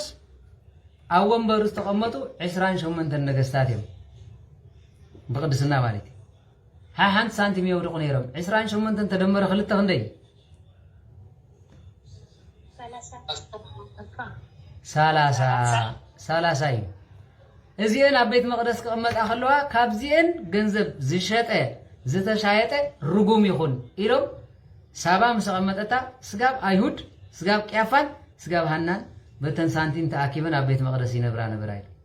ርጉም ዝተባሃለ ይሁዳ ምስ መጸ ድማ ብ30 ዲናር ምስ በልዎ ሕራ ይበለ እግዚአብሔር ካብ ሰብረና ኣብ ኤርትራ ሓደ ማሰኛ ነይሮም ነጋሽ ታገላ ዝበሃል ኢሉ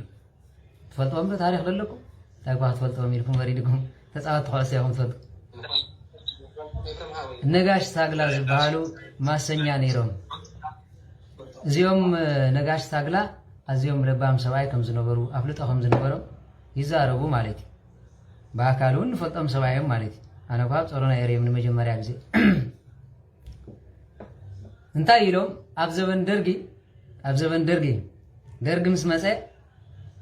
ማሰ ምስ በልሉ 30 ቅርሺ ሂቦም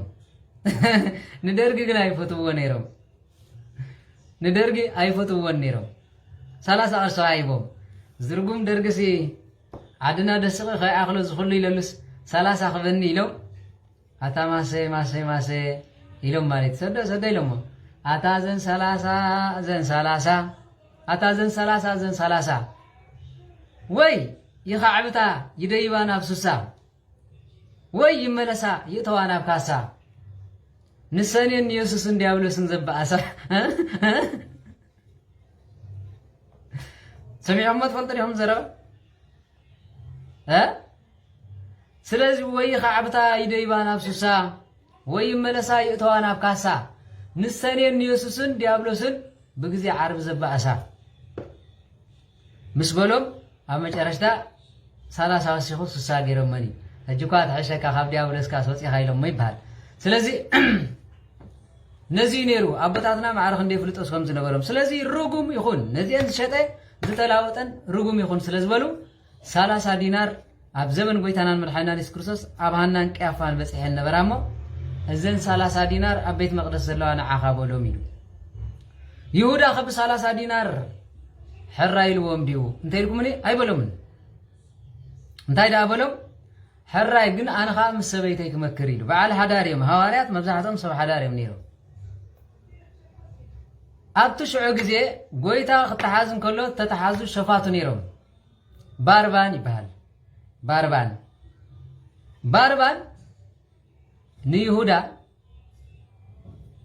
ዞሙ እዩ ንሰበይቲ ይሁዳ ሓዋ እዩ ነዚ ምስ ሰምዐት ንሳ ድማ ኢላ ይሁዳ ኢላቶ ኣቤት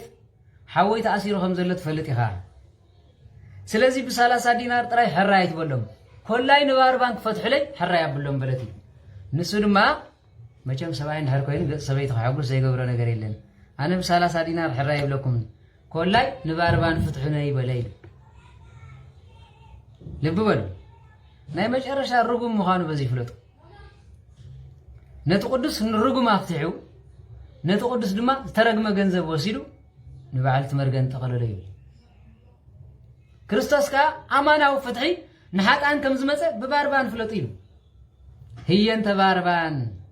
ተመልከቱ ታስረ ክርስቶስ ከማየት ተኃጢአቱ ይስሃቦ ውስተ ገነት ክርስቶስ ነቲ ዝኸፈ ኃጢአተኛ ዝበሃል ቀታሊ ሰብን ሽፍታን ዘማውን ኣመንዝራን ዝነበረ ዝተኣሰሮ ጉድጓድ ፈትሑ ንባዕሉ ኣተወ ናቱ ሞት ድማ ቀራንዮ ተሰቕለ ንሱ ግን ንገነት ክስሕብ ንሓጣን ስለ ዝመፀ ብሓቂ በዚ ፍትሓዊ ኣምላኽ ኣብ ንሆ ድማ ንሓጣን ዝመፀ ምዃኑስ በዚ ምሳሌ ኣኽለኩም እዩ ነዚ እዩ ካልኣይ ድማ ናይ ዕለት ዓርቢ ክንርኢ ከለና ጎይታ ማእከል ክስቀል ከሎ መን ክስቀለሉ ዝግባእ ዝነበረ መስቀሊ ማለት እዩ እቲ ዝኸፍአ ሽፍታ ባርባን ካብ ዝገርመኩም ነገር ንሱ ጥራሕ ኣይኮነን እዚ 30 ዲናር ዝተሸጠ ናርዶስ ከኻበይ ኣምፂኣቶ ይብል ካበይ ኣምፂኣቶ ንሳ ኣመንዝራ ዘይትፈልጦ ሽቶ የለን ክቡር ዝዋግኡ ድማ ንዓ የብህገላ እዩ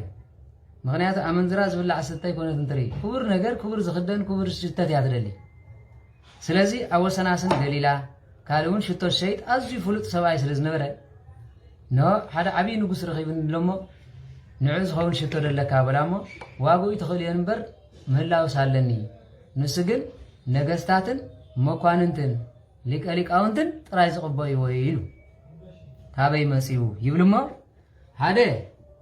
ፍርቁ ትቕቢ ካብ ዘበን ሳሙኤል ዝነበረ እዩ ዝብሉ ሊቃውንት ኣለዉ ካብ ትውልዲ ናብ ትውልዲ ዝመፀ ማለት እዩ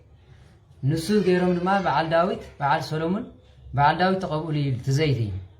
أتقولي كبدما بتخالك نسوات أكيبو تعمش التسريعو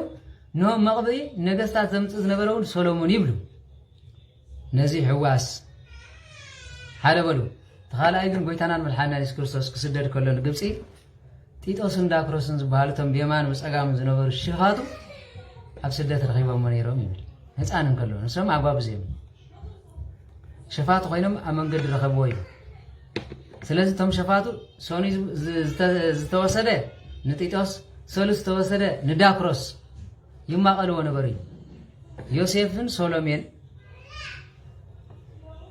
እመቤታችን ቅድስት ድንግል ማርያምን ምስ ወዳ ከኸዱ ከለው ድማ ኣብ ምድረ በዳ ረኸብዎም ይብል ንሳኽትን ከይድን ከላ ድማ ንጎይታናን መድኃኒትና ኢየሱስ ክርስቶስ ሰብአ ሰገል ሒዞሞ ዝመፁ ወርቂ ዕጣን ጫማ ወዘተረፈ ምስ ጎይታ ነይሩ ስለዚ ከኸትርዋ ከለው ኣብኡ መፁ ድሕሪኡ እቲ ብየማና ተሰቂሉ ዘሎ ምስ ረኸባ ኣዝያ እታ ሰበይቲ ፅብቕቲ እቲ ህፃን ድማ ኣዝዩ ደስ ዝብል ስለ ዝነበረስ እዙይ ወዲ ነገስታት ይመስል ኢሉ ፈተወ እዩ ንዓዓ ድማ ናበይኹም ምስ በላ ናብዚ ስደት ንኸይዳ ኣለና ኢላት ካብ ሄሮደስ ከይዳ ሸፋት እዮም ዝረኽባ ዘለኩ ሓደ ግዜ እኮ እግዚኣብሔር ኣምላኽ እንደም ገርመኩም ካብዚ ሓደ ግዜ ኣነ ዝፅበየ ዘለኹ እኮ ነቲ ሃገር ጠቕምዋ ንቤተ ክርስቲያን ጠቕምዋ ሸፋት እዮም እንደውም መፅሓፍ ክብል ከለኮ ግብርቲ ዓመፃን ኣመንዝራን ቀዲሞኹም መንግስተ ሰማያት ከኣትዉ እኮ እዩ ልቢ በሉ ኣብ ውሽጢ ቤተ ክርስቲያን ዝነበሩ በዓል ሃና በዓል ቅያፋ ዘይረኸብዎ ንጎይታ ሽፍታ ረኺቡ ክርህርህሉ ከለኹ ንርኢ ሸፋት ክርህርህሉ ከለኹ ሓደ ግዜ ኣብ ውሽጢ ቤተ ክርስቲያን ዘሎ ካህን ክንደዚ ክጭክነልኩም ኣብ ዓለም ዘሎ ክርህርህልኩም እግዚኣብሔር መንፈሱ ዘሕደረሉ እምበር ኣብኡ ምቕማጥ ኣይኮነን ቅድስና ስነ ምግባር እዩ እምነት ጥራሕ ኣይኮነን ስነ ምግባር ተወሲኹ ወይ እምነት ብዘይግብሪ ኮንቲያ ሓደ ግዜ በቃ ጻድቕ ትብሎ ወቅተንሐኩም ከሎ ባንጻሩ ድማ ዓለም ዝነበረ ለውህ ሰናይ ገብር እስኪ ልብ በሉ ካብ ካህናት ኤርትራሲ ካብ ካህናት ኤርትራ ተቃውምትኩም በሉ ደገፍትኩም በሉስ ድኻ ዝረድእ ቤተ ነዳያን ዝሰርሕ እስራት ዝበፅሕ እንዳ ሕሙማት ከይዱ ጸሎት ዝገብር ካህን ርኢኹም ትፈልጡ ኤርትራዊ ተጸዊዖም በጃኹም ተባሂሎም ከማን ኣይመጹን ኣብ በቐሺ ሰበይቲ ሓሪሳ ማይ ድጋም ሎሚ ጽባሕ ቆልዓ ሓሚም ነው ሆስፒታል ማይ ድጋም ሎሚ ጽባሕ ኣብ በቐሺ ሎሚ ዓንቲ ብናፍልሕና ኣለና ሕጂ መጻኹ ድግ ኣቦታትና እኮ ሕፊርኩምና እኮ እዮም ኣብ ሃይማኖት ሕጂ ኣነ ብዚ መፅአ ስለ ዝነቐፍኩኹም ጻድቃን ክትኮኑ ይትድለዩ ኣይነው ከምዚ ክብል ከለኹ ዕረ ከም ጥዕመኩም ኣቦየ ዝብል ግን ደስ ከም ዘብለኩም ፍልጥ እየ ኣይተዓደልኩምን ከምኡ ይብለኩም ያኔ ካብ ኣፈይ ኣይትረኽቦን ኢኹም ዚ እቶም ዝኽበርኩም ግን ወርቂ ጫማ ክነልብሰኩም ኢና ልብ በሉ ስለዚ በል ተመልከቱ በዚ ስለ ዝኾነ ልብ በሉ ኣብዚ ዝመፀ ኖ ሽፍታ ኣብ መንገዲ ምስ ረኸቦ ደንገፀሉ እዩ ነቲ ሒዞ ንብረት ክወስድዎ ከለዉ ድማ ይማኸሩ ነበሩ ጢጦስ እንዳክሮስን ክማኸሩ ከለዉ እመቤታችን ድማ ተጨነቐት እዩ ሓደ ስለወዳ ካልኣይ ድማ ከቆትልዎ ድዮም ንወደ ይበል ይትፍረሂ እሜ ይምሰልክ ዘይቀትሉኒ ኣላ ይትማከሩ በእንቲያኪ ወላዲተይ ኣምላኽ ኣጆ ይትፍረሂ ስለ ሰናይክ ይማኸሩ ኣለዉ ምንታይ ይብሉ እልንቱ ፍያት እዚኦም ሸፋት እንዲኦም እንታይ ክማኸሩ ምስ በለታ ተጸበይ በላይ ህፃን ገሎ ድሕሪ ምስ መፁ እቲ ትማሊ ዝወሰድክዎ ዳክሮስ ክወስዶ ዝግባእና ኢሎም መዓንቲ ትናይ ትማሊ ንዓኻ ውሰዶ እዚ ናተይ ግን ግደፈላ ምስ በሎ ገደፈሉ እዩ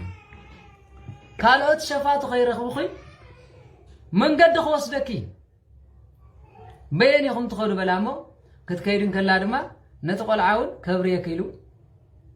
ኣብ ቤት መቕደስ ዝነበሩ ኣይሁድ ንጎይታ ተወሊዱ ኣይሓቐፎን ኣይሰገዱሉን ኣብ ምድረ በዳ ዝነበረ ሽፍታ ግን ጢጦስ ትብየማኑ ዘሎ ግን ብህፃንነቱ ከሎ ንጎይታ ሓቐፎ ኢሉ እንዳም ክሓቕፎ ከሎ ድማ ንሕና ሸፋት ኢና ክንደይ ዝሓዝና ኢና ወዲ ነቢያትን ነገስታትን እዩ ዝመስል እሞ ጽባሕ ከይኸሰና ብምባል ጻዕዳ ሃሪ ማንም ዘይተንከፎ ስለ ዝነበረ ንሱ ውፅኡ ኣብዚ ትሕዝኒ ኢሉ ኣብ ፈረሱ ፅዒንዎ ከደ ኢሉ ካብ ፈረሱ ክኸይድ እንከሎ እንዳም ገርመኩም ካብ ፈረስ ክወርድ ከሎ በትሪ ሸክል ኣዝዩ ጅግና ስለ ዝነበረ ሰይፉ ክሸክል ከሎ ሰይፉ ተሰብረት እዩ ሽዑ ኣዝዩ ጉሃይ ጎይታ ድማ መፅ ኢሉ ይትሕዘን ኣላ ኣምፃ ሃብየ ኣይትሕዘን ናባይ ኣምፃያ ኢሉ ኣምፃ ኣቢሉ ነታ ሰይፉ ከምዚ ገይሩ እፍ በላሞ ከምዚ ኣዲኻ ትደሊ በሎ እዩ ካብቲ ዝነበረ ተኳላ ፀንዐት ይብል ድሕሪት ሽፍታ ድማ ኣዝዩ ተሓገሰ ነዚ ዝገበረለይ نسيفي كم زجبر لي زي ود نبيات خونا له إلى حقيفه حزوا غير نعم ما يتاجن ولا ريت أملاكه صباح هذا قتل إلاكه تفرح نبرتي إيه تفرح أمي هاي تفرح إلوا قويتا خم جروا خير كله بتهار جروا خير كله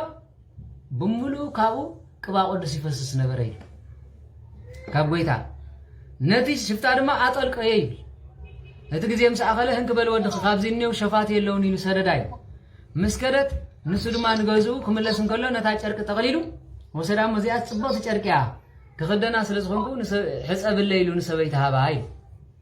كل حيزن يروم أطلق يواس حسب الليل وات صباط هاري عزبلا نتا سويت فتحات بايلا أقوم ما مسجبرتها رسع التايبل رسع مس رسع تاج أركي نار درس ملأتي نتشتاد ما تخباب ملو وأنت حس كامس يخلم معانتي أركي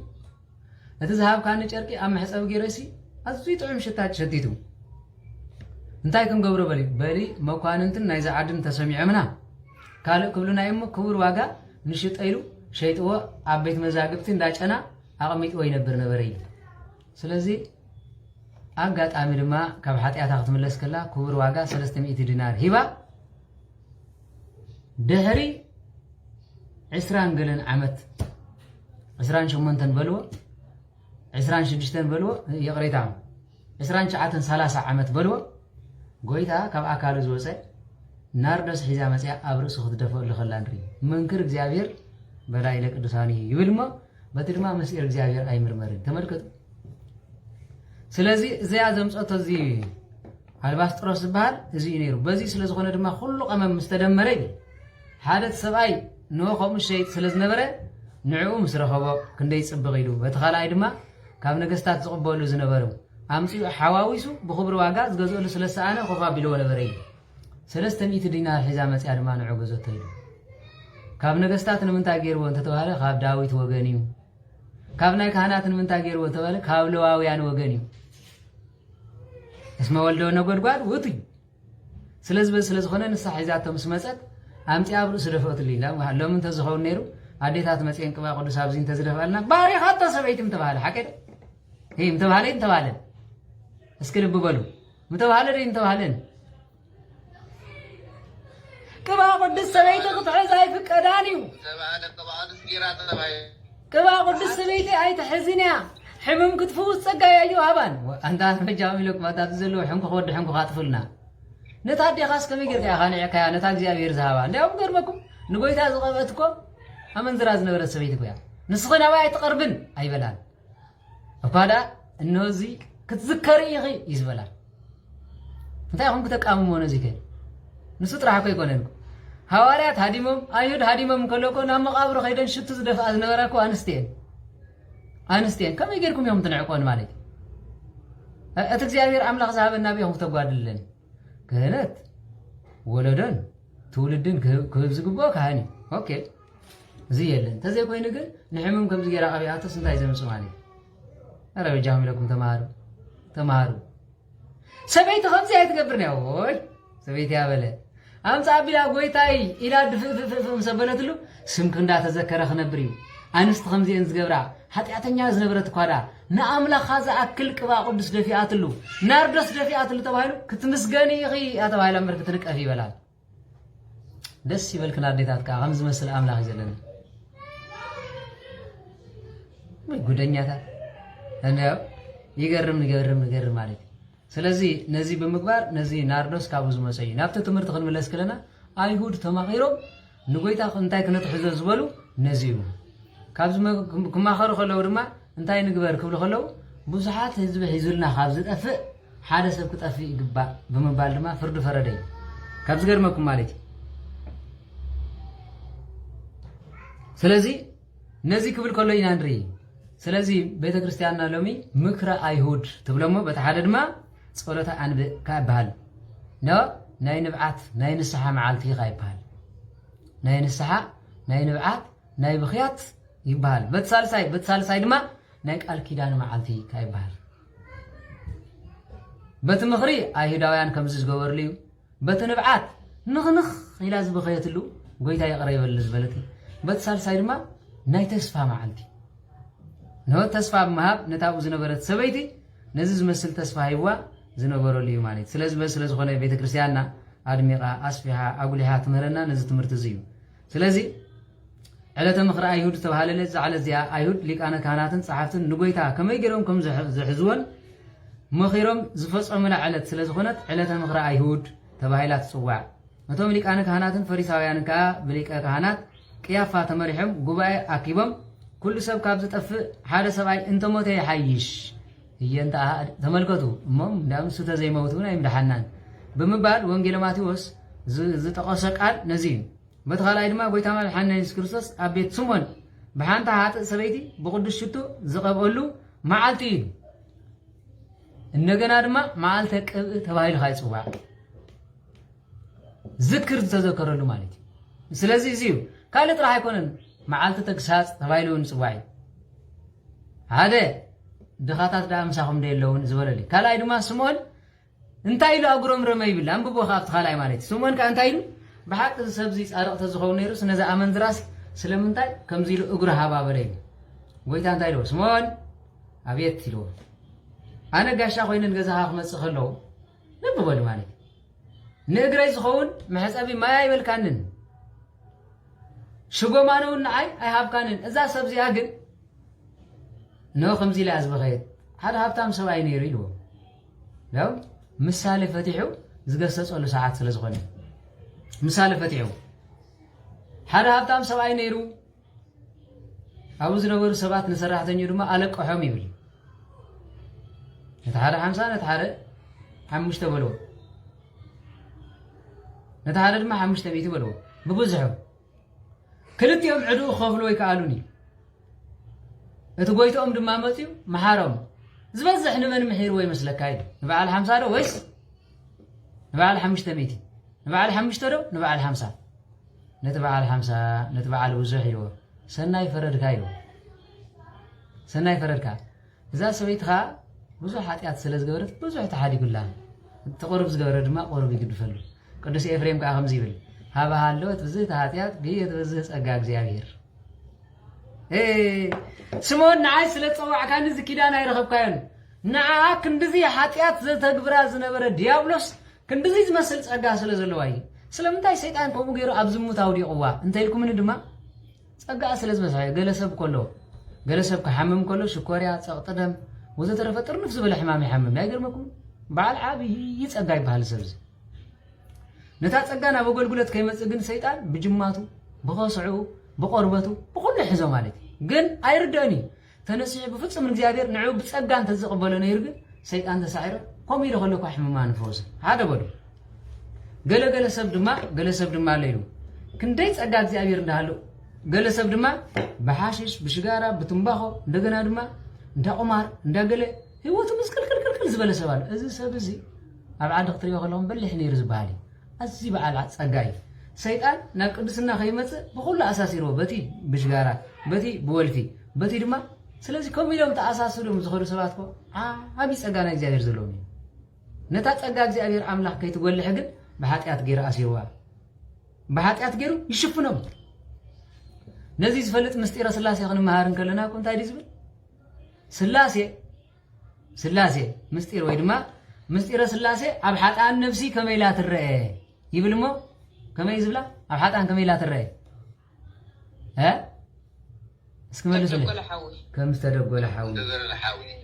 ዝተደጎለ ሓዊ ጸጎም ብሓጢኣት ተደጒላ ከምዚ ኢላ ትነብር ማለት ገለገለ ካህናት እውን ከሎ መዓት ጸጋ እግዚኣብሔር እንዳሃለዎም ከሎ ኣብ ቡና ኣብ ምሕካይ ኣብ ምሕያኽ ስኢልካ ኣብ ዘረባ ምብፃሕ ዝውዕል ኣለዉ ንሶም ኮ ብስብከቶም ሙት ዘተስኩ እዮም ገለ ሰባት ብማዕደኦምን ብምኽሮምን ዓለም ክቕይሩ ዝኽእሉ እንዳሃለዉ ከለዉ ብፖለቲካ ዝሞቱ ሰባት ኣለዉ እንታይ ኣለዎ ንፅድቂ ተዝጥቀምሉ ሰብ መታን ከይፀደቕ ግን ኣብ ፖለቲካ ኣብ ዲቪዥን የትዎሞ ኣብ መጨረሻ ህዝቢ ሕምስ ኣቢሎም ይውዕሉ ኣነ ኳ ብዝገርመኩም ነገር ኣብዚ በዓል ኣዱ ቢልየን ዝበሃል ኣለዋ በዓል ኣፈወርቂ ዝበሃል ኣለዉ በዓል ሳሙኤል ዝበሃል ኣለዉ በዓል ዘርእሰናይ ዝበሃሉ ኣብዚ ዝርቡሽኹም ማለት እዩ ንኣሽቶ ቆልዑ እውን ኣለዉ ሓደ መን ዝበሃል ምስ ሓንቲ ጓል ኮይኑ ኣብዚ ቲክቶክ ዘምፅዎ ዝነበርኩም ወዘተረፈ እዞም ሰባት እዚኦም ኮ እግዚኣብሔር ኣምላኽ ዓብዪ ጸጋ ዝሃቡ ቀሊል ከይመስለኩም ንሶም ጥራሕ ኣይኮኑን እቶም ኣብ ፖለቲካ መዓት ፎሎወር ኣብ ዘላ ገሽላዕ ሞኒካ ትበሃል سد ملحسا قال أزيا ما أنت عباي سجاية تقامت لنا بعده نداو منزلنا قال طفو قال تزارب مرقم أكيبا نسبة تفهم مالي أنت إذا أحواتي إلى قريبات التخون نيرا دخاتات أنت ترد نيرا بسماين بمدر نعاز مسل كيران زلو أنت فترة نتات سجا غيرو سيد أنجل نقوم لهم 3 شهور تعاقلوا أبو دوقي لكم يوعد 50 مونيكا 50 لا تحار زينا يمسل تحار 50 تحار 5 قال أيدما بعد جي ستوديو بعد أماني الزبهالو قالون حدونا له بزي والد هاجر قال من الزبل حد زلو ما تسجاستوا هذا مسواتي كنت النت ديابلس مسا أسرهم قن ريهم هذه سوي لما قست ترايبل عور فردي هذه لما زي تغيري بل أنت أجلسكم سجاهم زي تكملوا بالسماء بمدري تخبروا بالسماء بمدري تخبروا نسبي بمعاد حدنت بمهار صورة وسيخ كامالي سويلكم ميديا كو أنتن شمت إخزابير كو سقيلو يركب كل سبكم ميديا مسيكو فلو راي ركبني سب كيلو محتي خصب له زي توهابهم مالك زي توهابهم قالوا كسبكو سبيقات سبكات 7 ساعة مالك زيهم بنفسون عفهم كخفتو زي قبهم صدقوني يقولوا منو خانوا تفطروا كومي كونن وهبتهم كالي انت قد سبكم حزب خافتنا وصو قل لي لكم قال فزراحكم قال عيوهم زي تقبل ስለዚህ መኸርቦም ነተም አሕዋትኩም ተማም ሚድያ ዝውዕሉ እዚ ዝመስል ጸጋ ሂቦም እንዳሃለው ኸሎ ሓደ መዓልቲ ተቃዋማ ይኹን ሓደ መዓልቲ ደጋፋ ይኹን ሓደ መዓልቲ እስላማ ይኹን ሓደ መዓልቲ ቡድሃ ይኹን ሓደ መዓልቲ ሃይማኖት ዘይብሉ ይኹን ሓደ መዓልቲ አምሓራ ይብለካ ሓደ መዓልቲ ትግራዋይ ይብለካ ሓደ መዓልቲ ኤርትራዋይ ይብለካ ሓደ መዓልቲ ጻዕዳ ይሓይሽ ይብለካ ሰይጣን ዓም ክሊል ይብሉ ንጽድቅ አይመጽእ ኮይ ይገርም ኮይ ተመልከቱ በዚህ ማለት ስለዚህ ጸጎም ተዝጥቀምሉ ግን ንኤርትራ ጥራሕ አይኮነን ንኢትዮጵያ ጥራሕ አይኮነን ንዓለም ኳ መብራህት ማለት ማለት ይባሲሉ ወኻ ጸጋ ተዋይቦ ብምፍቅና ሰይጣን ተአሲሩኻ ሙሉ መዓልት ነዚዶ ትሪኡ ወለኹም ክብል ዝውዕላል ሰብ ክኸስስ ማለት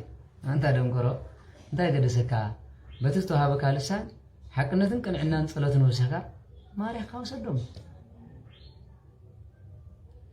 ሰይጣን ስለዛ ሓደረ ግን በኸብዱ ስለዛ አመነ ከም ይሁዳ ክመጽእ ኸሎ በበኺያት ንቤተ ክርስቲያን ለም ይሁዳ ኮና ጎይታ ክመጽእ ኸሎ ይሁዳ ማለት ነቦ ቀቲሉ ምሰዲ ዘምይ ኮይ መሲ አስቆረታው ኮይሉ አስቆረታው ይሁዳ አስቆረታው ስምዖን ይብለው አስቆረታ ዝበሃል ዓዲ ማለት ጎይታ ኮይ ይቅረይልልኝ ሓደ ግዜ ካብ ዝገርመኩም ነገር ድማ ኣብዚ ልብ በሉ ብዙሕ ዝተገብረሉ ብዙሕ ሕማቅ ክገብር ከሎ ረዩ ብዙሕ ካብ ይሁዳ ንላዕሊ ኃጢአቱ ተሰረየሉ እነሆ ገና ድማ ይሰብ የለን ሽመት ተዋህበ የለን ተሓዝ ገንዘብ ሐዋርያ ሕሙማን ፈውስ ድውያን አንጽህ ሙታና ተንሥእ ተባሂሉ ጸጋ ተዋሂቡ ሚትግበር መን ይኻፍት ይልካ ሚትግበር አደይ ፍሮይን ለኹ ስለዚህ በዚህ በሉ ግን አይተጠቀመሉን ናብ ጎይታ ክመጽእ ከሎ እንዳበኸ ይመጽእ ምሰዲዩ ነዲዩ ም36 ቅዱሳን አንስቲ ንዑ ምስክል 12 ሐዋርያት መዲብዎ አይገርመኩም እግዚአብሔር ሓደ ግዜ ካብ ዝገርመኩም ነገር እንታይ አለ መስለኩም ከምዚ ጎይታስ እንዳፈለጠ ከሎ ንይሁዳስ ስለምንታይ ሰቂልዎ ዝብል አሎ ንሰይጣን ከዓ ኮንድዚ ክፋት እንዳሃለው ንምንታይ ፈጢርዎ ዝብል ሰብ አለ እዚ ስንፍናይ ነቶም ሰናይ ተፈጥሮ ዘይዘከርካስ ነቶም ክፋት ስለምንታይ ካን እግዚአብሔር ክትከሰይ ትኸል حرايس كني يهوداس كم غير قتلت صباح كان نسخه يهودا يتخون له نحو خاي تطلمن له ها تحز ገንዘብ ካገርዎ ስለምንታይ ገንዘብ ተዘይገብር ነይሮ ሐዋርያት ቀቲሉ ከይወስድ ሰራቅ ሙኻን እንዳፈለጠ ተሓዝ ገንዘብ ገይርዎ ናይ ጎይታ ምሕረቱ ተመልከቱ እስኪ በገንዘብ ስስዐ ከምዚ ኮይነ ንዓይ ገንዘብ ስለዝኸለኒ ኢሉ መታን ከይኮሰን እግዚአብሔር ኳስ ተሓዝ ገንዘብ ገይርዎ ይሁዳ በገንዘብ 300 ዲናር ተዛረብስ ምሳኻ ዘሎ መጽዋት ንድኻ ዘይትበልዕ ተሰርቆ ደይልኻ ንኮይ ዝብለ ዘሎ አመጨረሻ ግን ርጉሚ ነዚ ተሓሪ እንዳሃለው ኸሎ መርገም ወሲኹ ገለገለ ሰብ ድማ ስብከተ ወንጌል ጸጋ ተዋሂቦ እንዳሃለው ንመርገም ዝተሓረ የለው ዘይፈልጥ ልዕላ ቢረይዎ ስምዑ ወይ ዘባእሰኩ እዚ ንመርገም ዝተሓረ ዘይ ምፍጣር መሓሸው መጽሐፍ እንታይ ኢልዎ ብዚ ወንጌል ሉቃስ ክዛረብ እንከሎ እዚ ሰብዚ እንተዘይውለድ መሓሸ ኢልዎ እንተዘይውለድ መሓሸው ሰባና ቆይቱ ከምዚ ገይሩ ካብ ዝኸይ ተዘይውለድ መሓሸ ዝብል ስለዚህ ስለዝኾነ በዚ ሰዓት እዚ ትሪእዎ ዘለኹም ብዕለተ ረቡዕ ጎይታናን መድሓኒትና ኢየሱስ ክርስቶስ ንዓ ንስሓ ዝተቐበለላ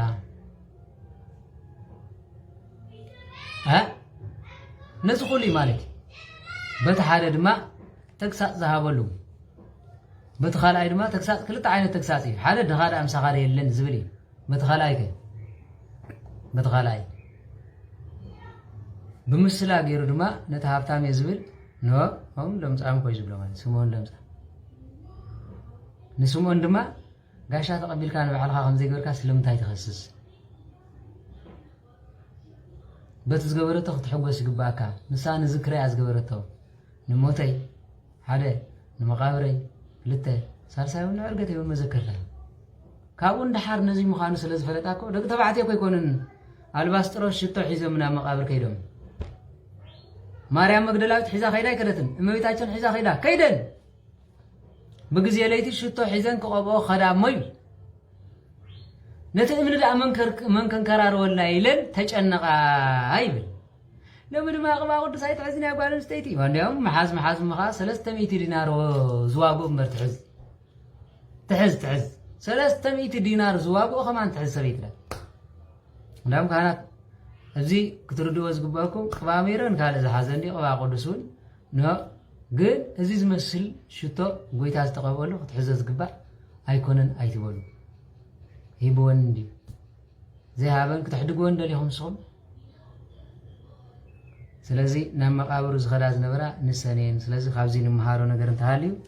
ምክሪ ኣይሁድ ከም ዝነበረ ስለዚ በዚ እዩ እምበኣር ቤተ ክርስቲያንና ነዚ እንታይ ብሎ ማለት እዩ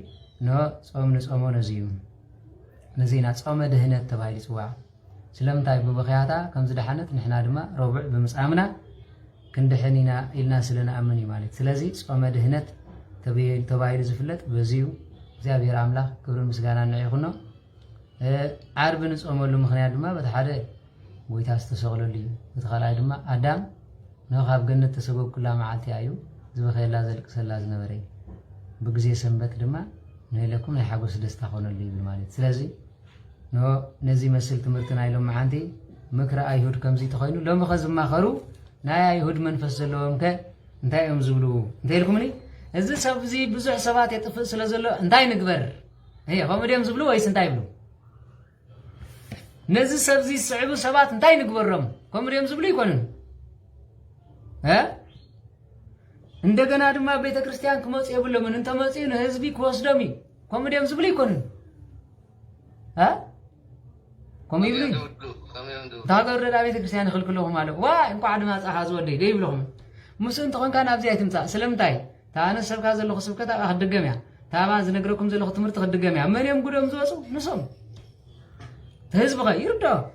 ከይመፃእኻ ከለኻ ገና ክበልዕኹም ዝደልዩ በዚዮም ተመልከቱ ንሳ እኳ እያ ትሕቶ ስለዚ ፈሪሳዊ መንፈስ ዘለዎ ሰብ ናይ ኣይሁድ መንፈስ ዘለዎ ሰብ ኣብ ውሽጢ ቤት ክህነት ኮይኑ እዚኣ ዘረቡ እንተዝኸውን ነይሩ ግን ከም ኒቆዲሞስ ከም ዮሴፍ ዘኣርማትያስ ከምቶም ሕፉራት ዝነበሩ ኣይሁዳውያን መፅኡ ምስጢር ፈሊጡ ተረዲዩ ንኻልእ እውን መረድእ ነይሩ ስለዚ ሕቶ ረቡዕ ንሳያ ሕቶ ሰሉስ ምቀኝነት ናይ ሰሉስ ንሳያ ናይ ቀዳም ናይ ሰኒ ዝነበረት ንሳያ እንታይ ለውጢ ርኢኹም ሎሚ ድማ ንክርስትና ቦዮም ዝቃወሙ ስለዚ ኣብ ዓለም ሓድሽ ሓጢኣት የለን መንፈስ ግን ምስ ወፀ ዝበልዐ ስኢኑ ወይ ድማ ዝሓድረ ስኢኑ ኣብ ምድረ በዳ ኮለል ይብል እሞ ድሕሪ ናብኡ መፂ ካብቲ ቀዳማይ ዳሕረባይ ይገድድ ዝብሎ ነዚ እዩ ስለዚ ኣብ ኣይሁድ ዝነበረ መንፈስ ሕጂ ንቤተ ክርስቲያንና ይፍትነኩም ኣሎ ሕቶኹም ልክዕ ከም ናይቶም ይኸውን ኣሎ ክርስቲያናዊ ይኮነን ሕቶኹም ስልጣን መን ሂቡካ ፀጋ መን ሂቡካ ኣይሁድ ከማ ይብል ነይሮም ወሃብን ከላን ኣምላኽ እዩ ድሕሪ ድማ ህዝቢ የብለልና ስለ ዘሎ ንህዝቢ ሚድያ ሒዝዎ ስለ ዘሎ እንዲያውም ንሱ ጥራሕ ኣይኮነ ይኮነን ፀሓፍቲ ፈሪሳውያን ሊቃውንቲ ሽማግለ ይብል እሞ ሽማግለ ተኮይኑ ጆሆ ሒዝዎም ዝብልካ ኣሎ ማለት እዩ ጆሆ ኣነ ዝገርመኩም ነገር ኣብ ፀርፊ 2,000 ክካታት ኣሎ ከምኡ ዘይተዛረቦም ኣብዚ ምስ መፀ ጆሆ ሒዝዎ ዝብል ሰብ ኣሎ ማለት ንፅድቂ ምስ ኮነ እዚኣ ናይ ፈሪሳውያን ኣዘራርባ እያ ናይቶም ሽዑ ዝነበሩ ለባማት ኢና ዝብሉ እዮም ሎሚ ድማ ለባሜ ዝዛረባ እዚኣ እዩ ቅዱስ እየ ዘይኮነ ለባሜ ዝብል ነብሱ ቅድስና ተዝኾን ግን አፉ ይኸፍትን መስኢሉ ርኢ ሰሚዑ ከም ማርያም መግደላዊት ኃጢአቱ አራጊፉ መስቀሉ ተቐቢሉ ካብ መስቀል ድማ ዝረብረብ ዝብል ሽቶን መዓርን ፀባን ዝቕበል ዘሎ ሪኢኹምር መስቀሉ ዝቕበል ዘሎ ነዚ ዝመስል ቤተ ክርስቲያን ስለ ዝሃበና ነዚ ትመስል ተዋህዶ ሃይማኖት ስለ ዘለትና ክትሕበኑ ይግባአኩም ብሓደ ክልተ ኣጋንንት ዝሓደሮም ኣይትረብሽ ንኩሎም ክንስዕሮም ኢና ክንስዕሮም ምዃነ ድማ 100% ርግፀኛ እዩ ነቶም ፖለቲካ ዝብሉ ክንስዕረኩም ኢና ኩልኹም ናብ ንስሓ መፂኹም ነዚ ቤተ ክርስቲያን ኣይንእትዎን ትብሉ ዘለኹም ንዓበጃኻ ክትብሉ ኢኹም ንስዕረኩም ኢና ኣይተኸረኹም ኣነ ክስዕረኩም እየ ነቶም ኣብ ሚድያ ፃረኹ ዝነበሩ ክንስዕሮም ኢና ናብ ደጊምና እውን ኣይንሪኦም ንዕኦም ምኻ 100% ኮይና ክነግረኩም ክስዕረኩም እዩ ሓቂ ዝሓዘኹም ቅንዕና ዝሓዘኹም እዩ እቶም ታሪክ ዘይትፈልጡ እዚ ከምዚ ጌርካልና ወዲ ዓድና ኢሉ ጎሳን ዓሌትን ትገብሮ ዘለኹም ክንስዕረኩም ኢና ኣይነው ዘትሩስ ምሳይ ዘለስኹም ኣይኮንኩም ታነ ዝፈለጥኩም ምስጢር ንዓኹም ሓድሽ ጥራሕ ዘይኮነ ሶርያውያን በልዎ ካብኡ ሓሊፎም ግብፃውያን በልዎ ዝርእሲ ሒዝኩም ስለ ፀናሕኹም ኣቦታትና ዝብልዎ ምስ ነገርናኩም ግን ፈጥፈጥ ከኣትወኩም ኣይግባእን ወረ ገና ስለ ጎይታ ዘይተነግረ መዓት ታሪክ ኣሎ ስለ ሃዋርያት ተይትብሎ ስለ እመቤታችን ስደት ጥራይ ድያ ምድረ ጋዚት ነይራ ካልእ ድያ ነይራ ገና ታሪክ ተኾንኩም ስጋብ ኣፍንጫኹም ተሕብን ሃገር ከም ዘላትና ክነግረኩም እዩ እቶም ፅንፅያ ናይቲ ሃገር ዝኾንኩም ድማ ነፊርኩም ክትከዱ ኢኹም እቶም ተረፍኩም ድማ ርሱስ ክንገብረልኩም ኢና ርሱስ ማለት ትፈልጡ تعرفوا الرصوص بعربي رصوص ببرايستون رصوص يزبال فليت مالتي مسبلنا لكم كم ما تغلل انسو مالت فايتكم ما يدقام مالتي ما يدقام رصوص مالت ما يدقام مسقبرنا لكم تمقان انتم مسقبروا صبوا تكوني اغو مالتي سلازي اتما وشت بيت كريستيان زلهم كهانات اي تحرقوا اتا بيت كريستياننا انا كنركبا إنا بنصلتا بقدستا بوقفتا هاجر حزنا لكم حاف تبل زلهم اي تفكروا كنركبا إنا عالم بملئتا كنركبا إنا عالم نتفلطا نداس سددت نقرنا افريقيا مصيا يقربوا له تبلو معلتي ازيا يترسعوا يا ملختي سلازي اي تقطعوا زي تفلطوا دما انتهالي تفلطوا انتهالي نغرنا زي تفلطوا تخينخا خميلو بودنبر صرف ترغم يبلو يا ريت كمزيل كاي لنكن خانا يقدس يا ريت كافاشن غيركم امطيخ ما مالك فاشن وي قد ولا قاس ولد حنقاس ورغ يبلو سلازي نلوم بزخا خلنا ايو زمهارنا زغسصنا እግዚአብሔር አምላክ ክብርን ምስጋናን ንዑ ይኹኖ እምበለ ደዌ ወህማም እምበለ ጻይሩ ወድካም ያጽሐና ዓመት ከመዮም እግዚአብሔር አምላክ ብዘይ ደዌ ብዘይ ህማም ብዘይ ጻዕሪ ብዘይ ድኻም ከምዚና ዓመታ በሰላም ያቆረና ንሰምና ህማማት በሰላም አሳጊርኻ ብርሃነ ትንሳኤ ይደምረና ስለዚህ ከም ሕፃ ባሕሪ ብዙሓት ከም ከዋኽብቲ ሰማይ ድሙቓት ከም ፀሓይ ጋር ንኹሉ ብርሃን ይበለና أبز خيركم مسؤولكم دمنا مقبوخم حبس تمنا نبابكم برانا سمكوخم أقراري تمعات قدست رنقل ماريا معدينا يقبرلنا سلازي كامن فرحة خلي سورنا دمس ملخاتي يسمعلنا نهاجرنا صحيان برهانا يورقلا نعلمنا بملو نمدرنا بصفيحة سلام المحرة يوردلا نلوم بسخاخ لنا يو أبونا زبا سماعات قدس مكان صام منغستي ينفع سساين زولتنا بني ميدق لنا أبسان وجبينك من الميدق لزعب بسلنا يتابع أنك زيوستو ملسوت على أدننا ملان من كل قسم ذاتيك منغست هايلو سبحات العالم والعالم أمين بسلام قدس جبريل ملاك وبزيت يا مريم سلام عليك دنقل بالله شو دنقل بسقاش مبزيابير سوات سلام عليك بروك تانتي ما نستوى بروك فركر سكي تفسير سيدم لك تسقع እግዚአብሔርም ስለቺ ሰዓሊ ወጸሊ ምህረት እንቲያና ፍቅር ወልቺ ኢየሱስ ክርስቶስ ከእስራኤልና አብነት ማይጸነች አሜን። ስለዚህ ንዓይውን ኣብታ ቅድስቲ ጸሎትኩም ዘክሩኒ ምክንያቱ ነቲ በረኸት ስጋብ ዓደይ ከብፅሖ ስለ ዝኾንኩ በቃ ከምዚ ብዘይ ዕንቅፋት بزعكفات كلكم كلخص نتعدي تاريخ غير كلخص بخبر قبلني يزدلي بخبر بدس زي تاريخ عد حجز مسألة تبعيل كم يزدلي كيد حركوا أنت حركة يوم كازيل نايم نسي كونن بقى زهم تابوتون محبر رام سنة عندهم تايس قبل لكم تابوتي يترف مسكولي يترف قولي يترف أبو سلامون ما سيفين أنا بكم بقدر متكتجبلو مدرك عزي تي نابلكم ما نتهم تجبلو ها امين امين لا ذي كاي ترسعني كتبوا هذا خاصاون فتين قال لها ها أنت عارف نعوز عمنه حفر يلا زغابير املاخ نعاقا فصامه هاي صبالك حساب لبخ اسمرلك مين نتوم زين فل نبرنا خنفل زغبر لسانك حدير زغابير املاخ كحد من تحنا نهبك امين بتخسيانا بحدنت ابوتاتنا فقري عدنا سلام نتوم نزي مهيرو نزي سجيدهم نابز درجة زبقيهم فيهم زلوغا زغابير املاخ كابزو ودقو تسيو نام نبر مليسو اتزدقو ملو حابيرهم كسرحو زغابير املاخ فقعدون سلامون غيرو كامريتنا زغابير املاخ زتتصلي صومنا جمير يفصمنا ابسير زلو نفسات يوصالنا ابسر بي زلو سبات كاني سلام الرحوان غيرو نفاس الدنيا يبصحيوم مين نزموت منجز السماي نتسديدهم زلوغا سدتنا حصيرو بهايمانوتنا قيمو ازارت هايمانوتك طفي از مسلم نبره داغم تسيا طاطيعه مسقلا رينا معرب رينا بركتهم بلعنا مسقلهم تسالمنا مو زغابير املاح كم تم رسوم زلعلو خينخون رخيبنا عندنا بلعنا عندنا لنا داغم تمليسو خيبلعنا زغابير املاح بهايمانوتنا يزرعنا تنساينا رينا اينا مزودي زغابير املاح نتوم زي رايبات تنسايريوم نتوم حماق زاربو خاني لسانهم قبيو اب هايمانوتهم مليسو حتى نحنا تغاغينا اينا تبلو نوركم اي فلتنا نقرب لنا زبحالو غزيم صلنا زولي امين امين فلتنا حصرلنا ولود مسولاديو ادم سودا از كل من سي فقود هاجرات تبلاشي زلو بمسته بحشيش ابزيت دلي هايمانوت ودي زلو كابيل ميناتي كابنت كاب تفلالي سغرانن حشيشن ودي ام زلو من سياتنا نبر رخيبو عدم زملسلو عرس نجر راي زبحالو غزيم صلنا زغابير املاح كله ذهبه زي كليمو نحنا اينا غوصينا زلنامو ناون ملس او بيتا كابتم سقلو خادق اسرائيل نحنا نخفت سقيلنا كلنامو يقرب لنا بذهب كانها نمسكنا كلنا مقدنا عرينا فقرنا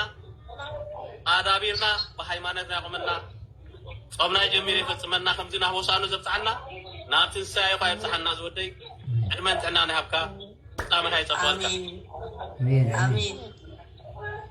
مين يغني لنا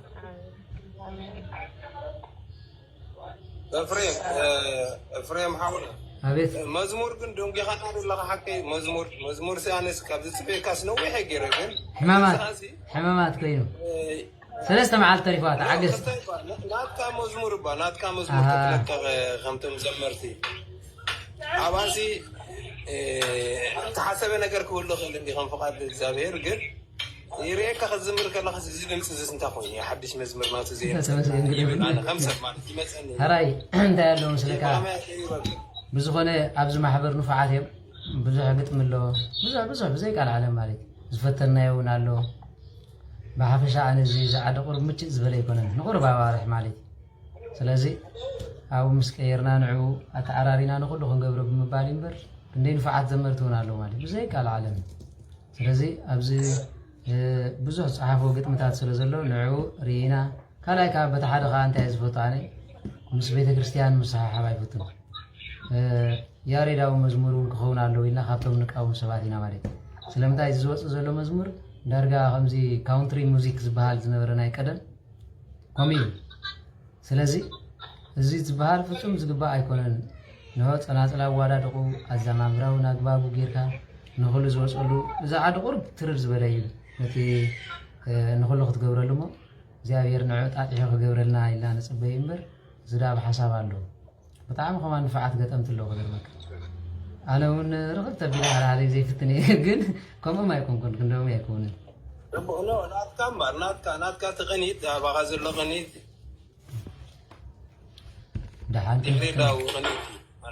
درفك